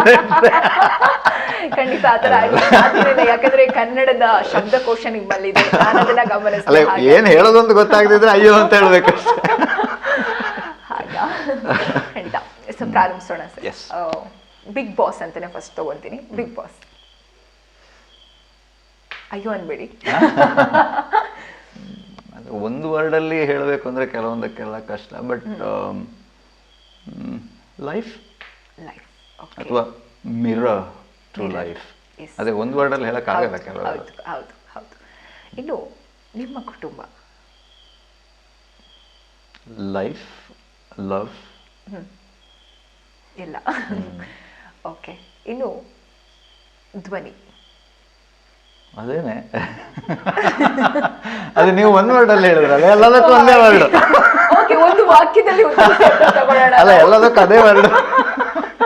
ನಾವು ಚೇಂಜ್ ಮಾಡೋಣ, ಈ ಇಂಟರ್ವ್ಯೂಲಿ ಚೇಂಜ್ ಮಾಡೋಣ, ಒಂದು ವಾಕ್ಯ ಅಂತ ಭಾರಿ ಕಷ್ಟ ಅಲ್ಲ? ಖಂಡಿತ. ಬಟ್ ಅದೆಲ್ಲದಕ್ಕೂ ಉತ್ತರ ಅದು ಕೂಡ ಹೌದು. ಸಿ, ಬಿಗ್ ಬಾಸ್ ಅನ್ನೋದು ನಿಮ್ಗೆ ಒಂದು ಲೈಫ್ ನ reflection. So mirror to the ಇದು ಅಂತ ಹೇಳ್ಬೋದು. ಮತ್ತೆ ನಮ್ಮ ಫ್ಯಾಮಿಲಿ ಇಲ್ಲದೆ ನಮ್ಮ ಲೈಫ್ ಇಲ್ಲ. ಇಲ್ವೇ ಇಲ್ಲ. ಮತ್ತೆ ನಂಗೆ ಧ್ವನಿ ನಂಗೆ ಲೈಫ್ ಕೊಟ್ಟಿದೆ. ಖಂಡಿತ ಖಂಡಿತ ಸರ್, ಹೌದು. ಎಲ್ಲದಕ್ಕೂ ಒಂದೇ ಉತ್ತರ. ಓಕೆ. ಕೃಷಿ, ಕೃಷಿ, ಕೃಷಿನ ಹೇಗೆ ಹೇಳ್ಬೋದು? ಕೃಷಿ ದೇವರು, ದೇವ್ರು.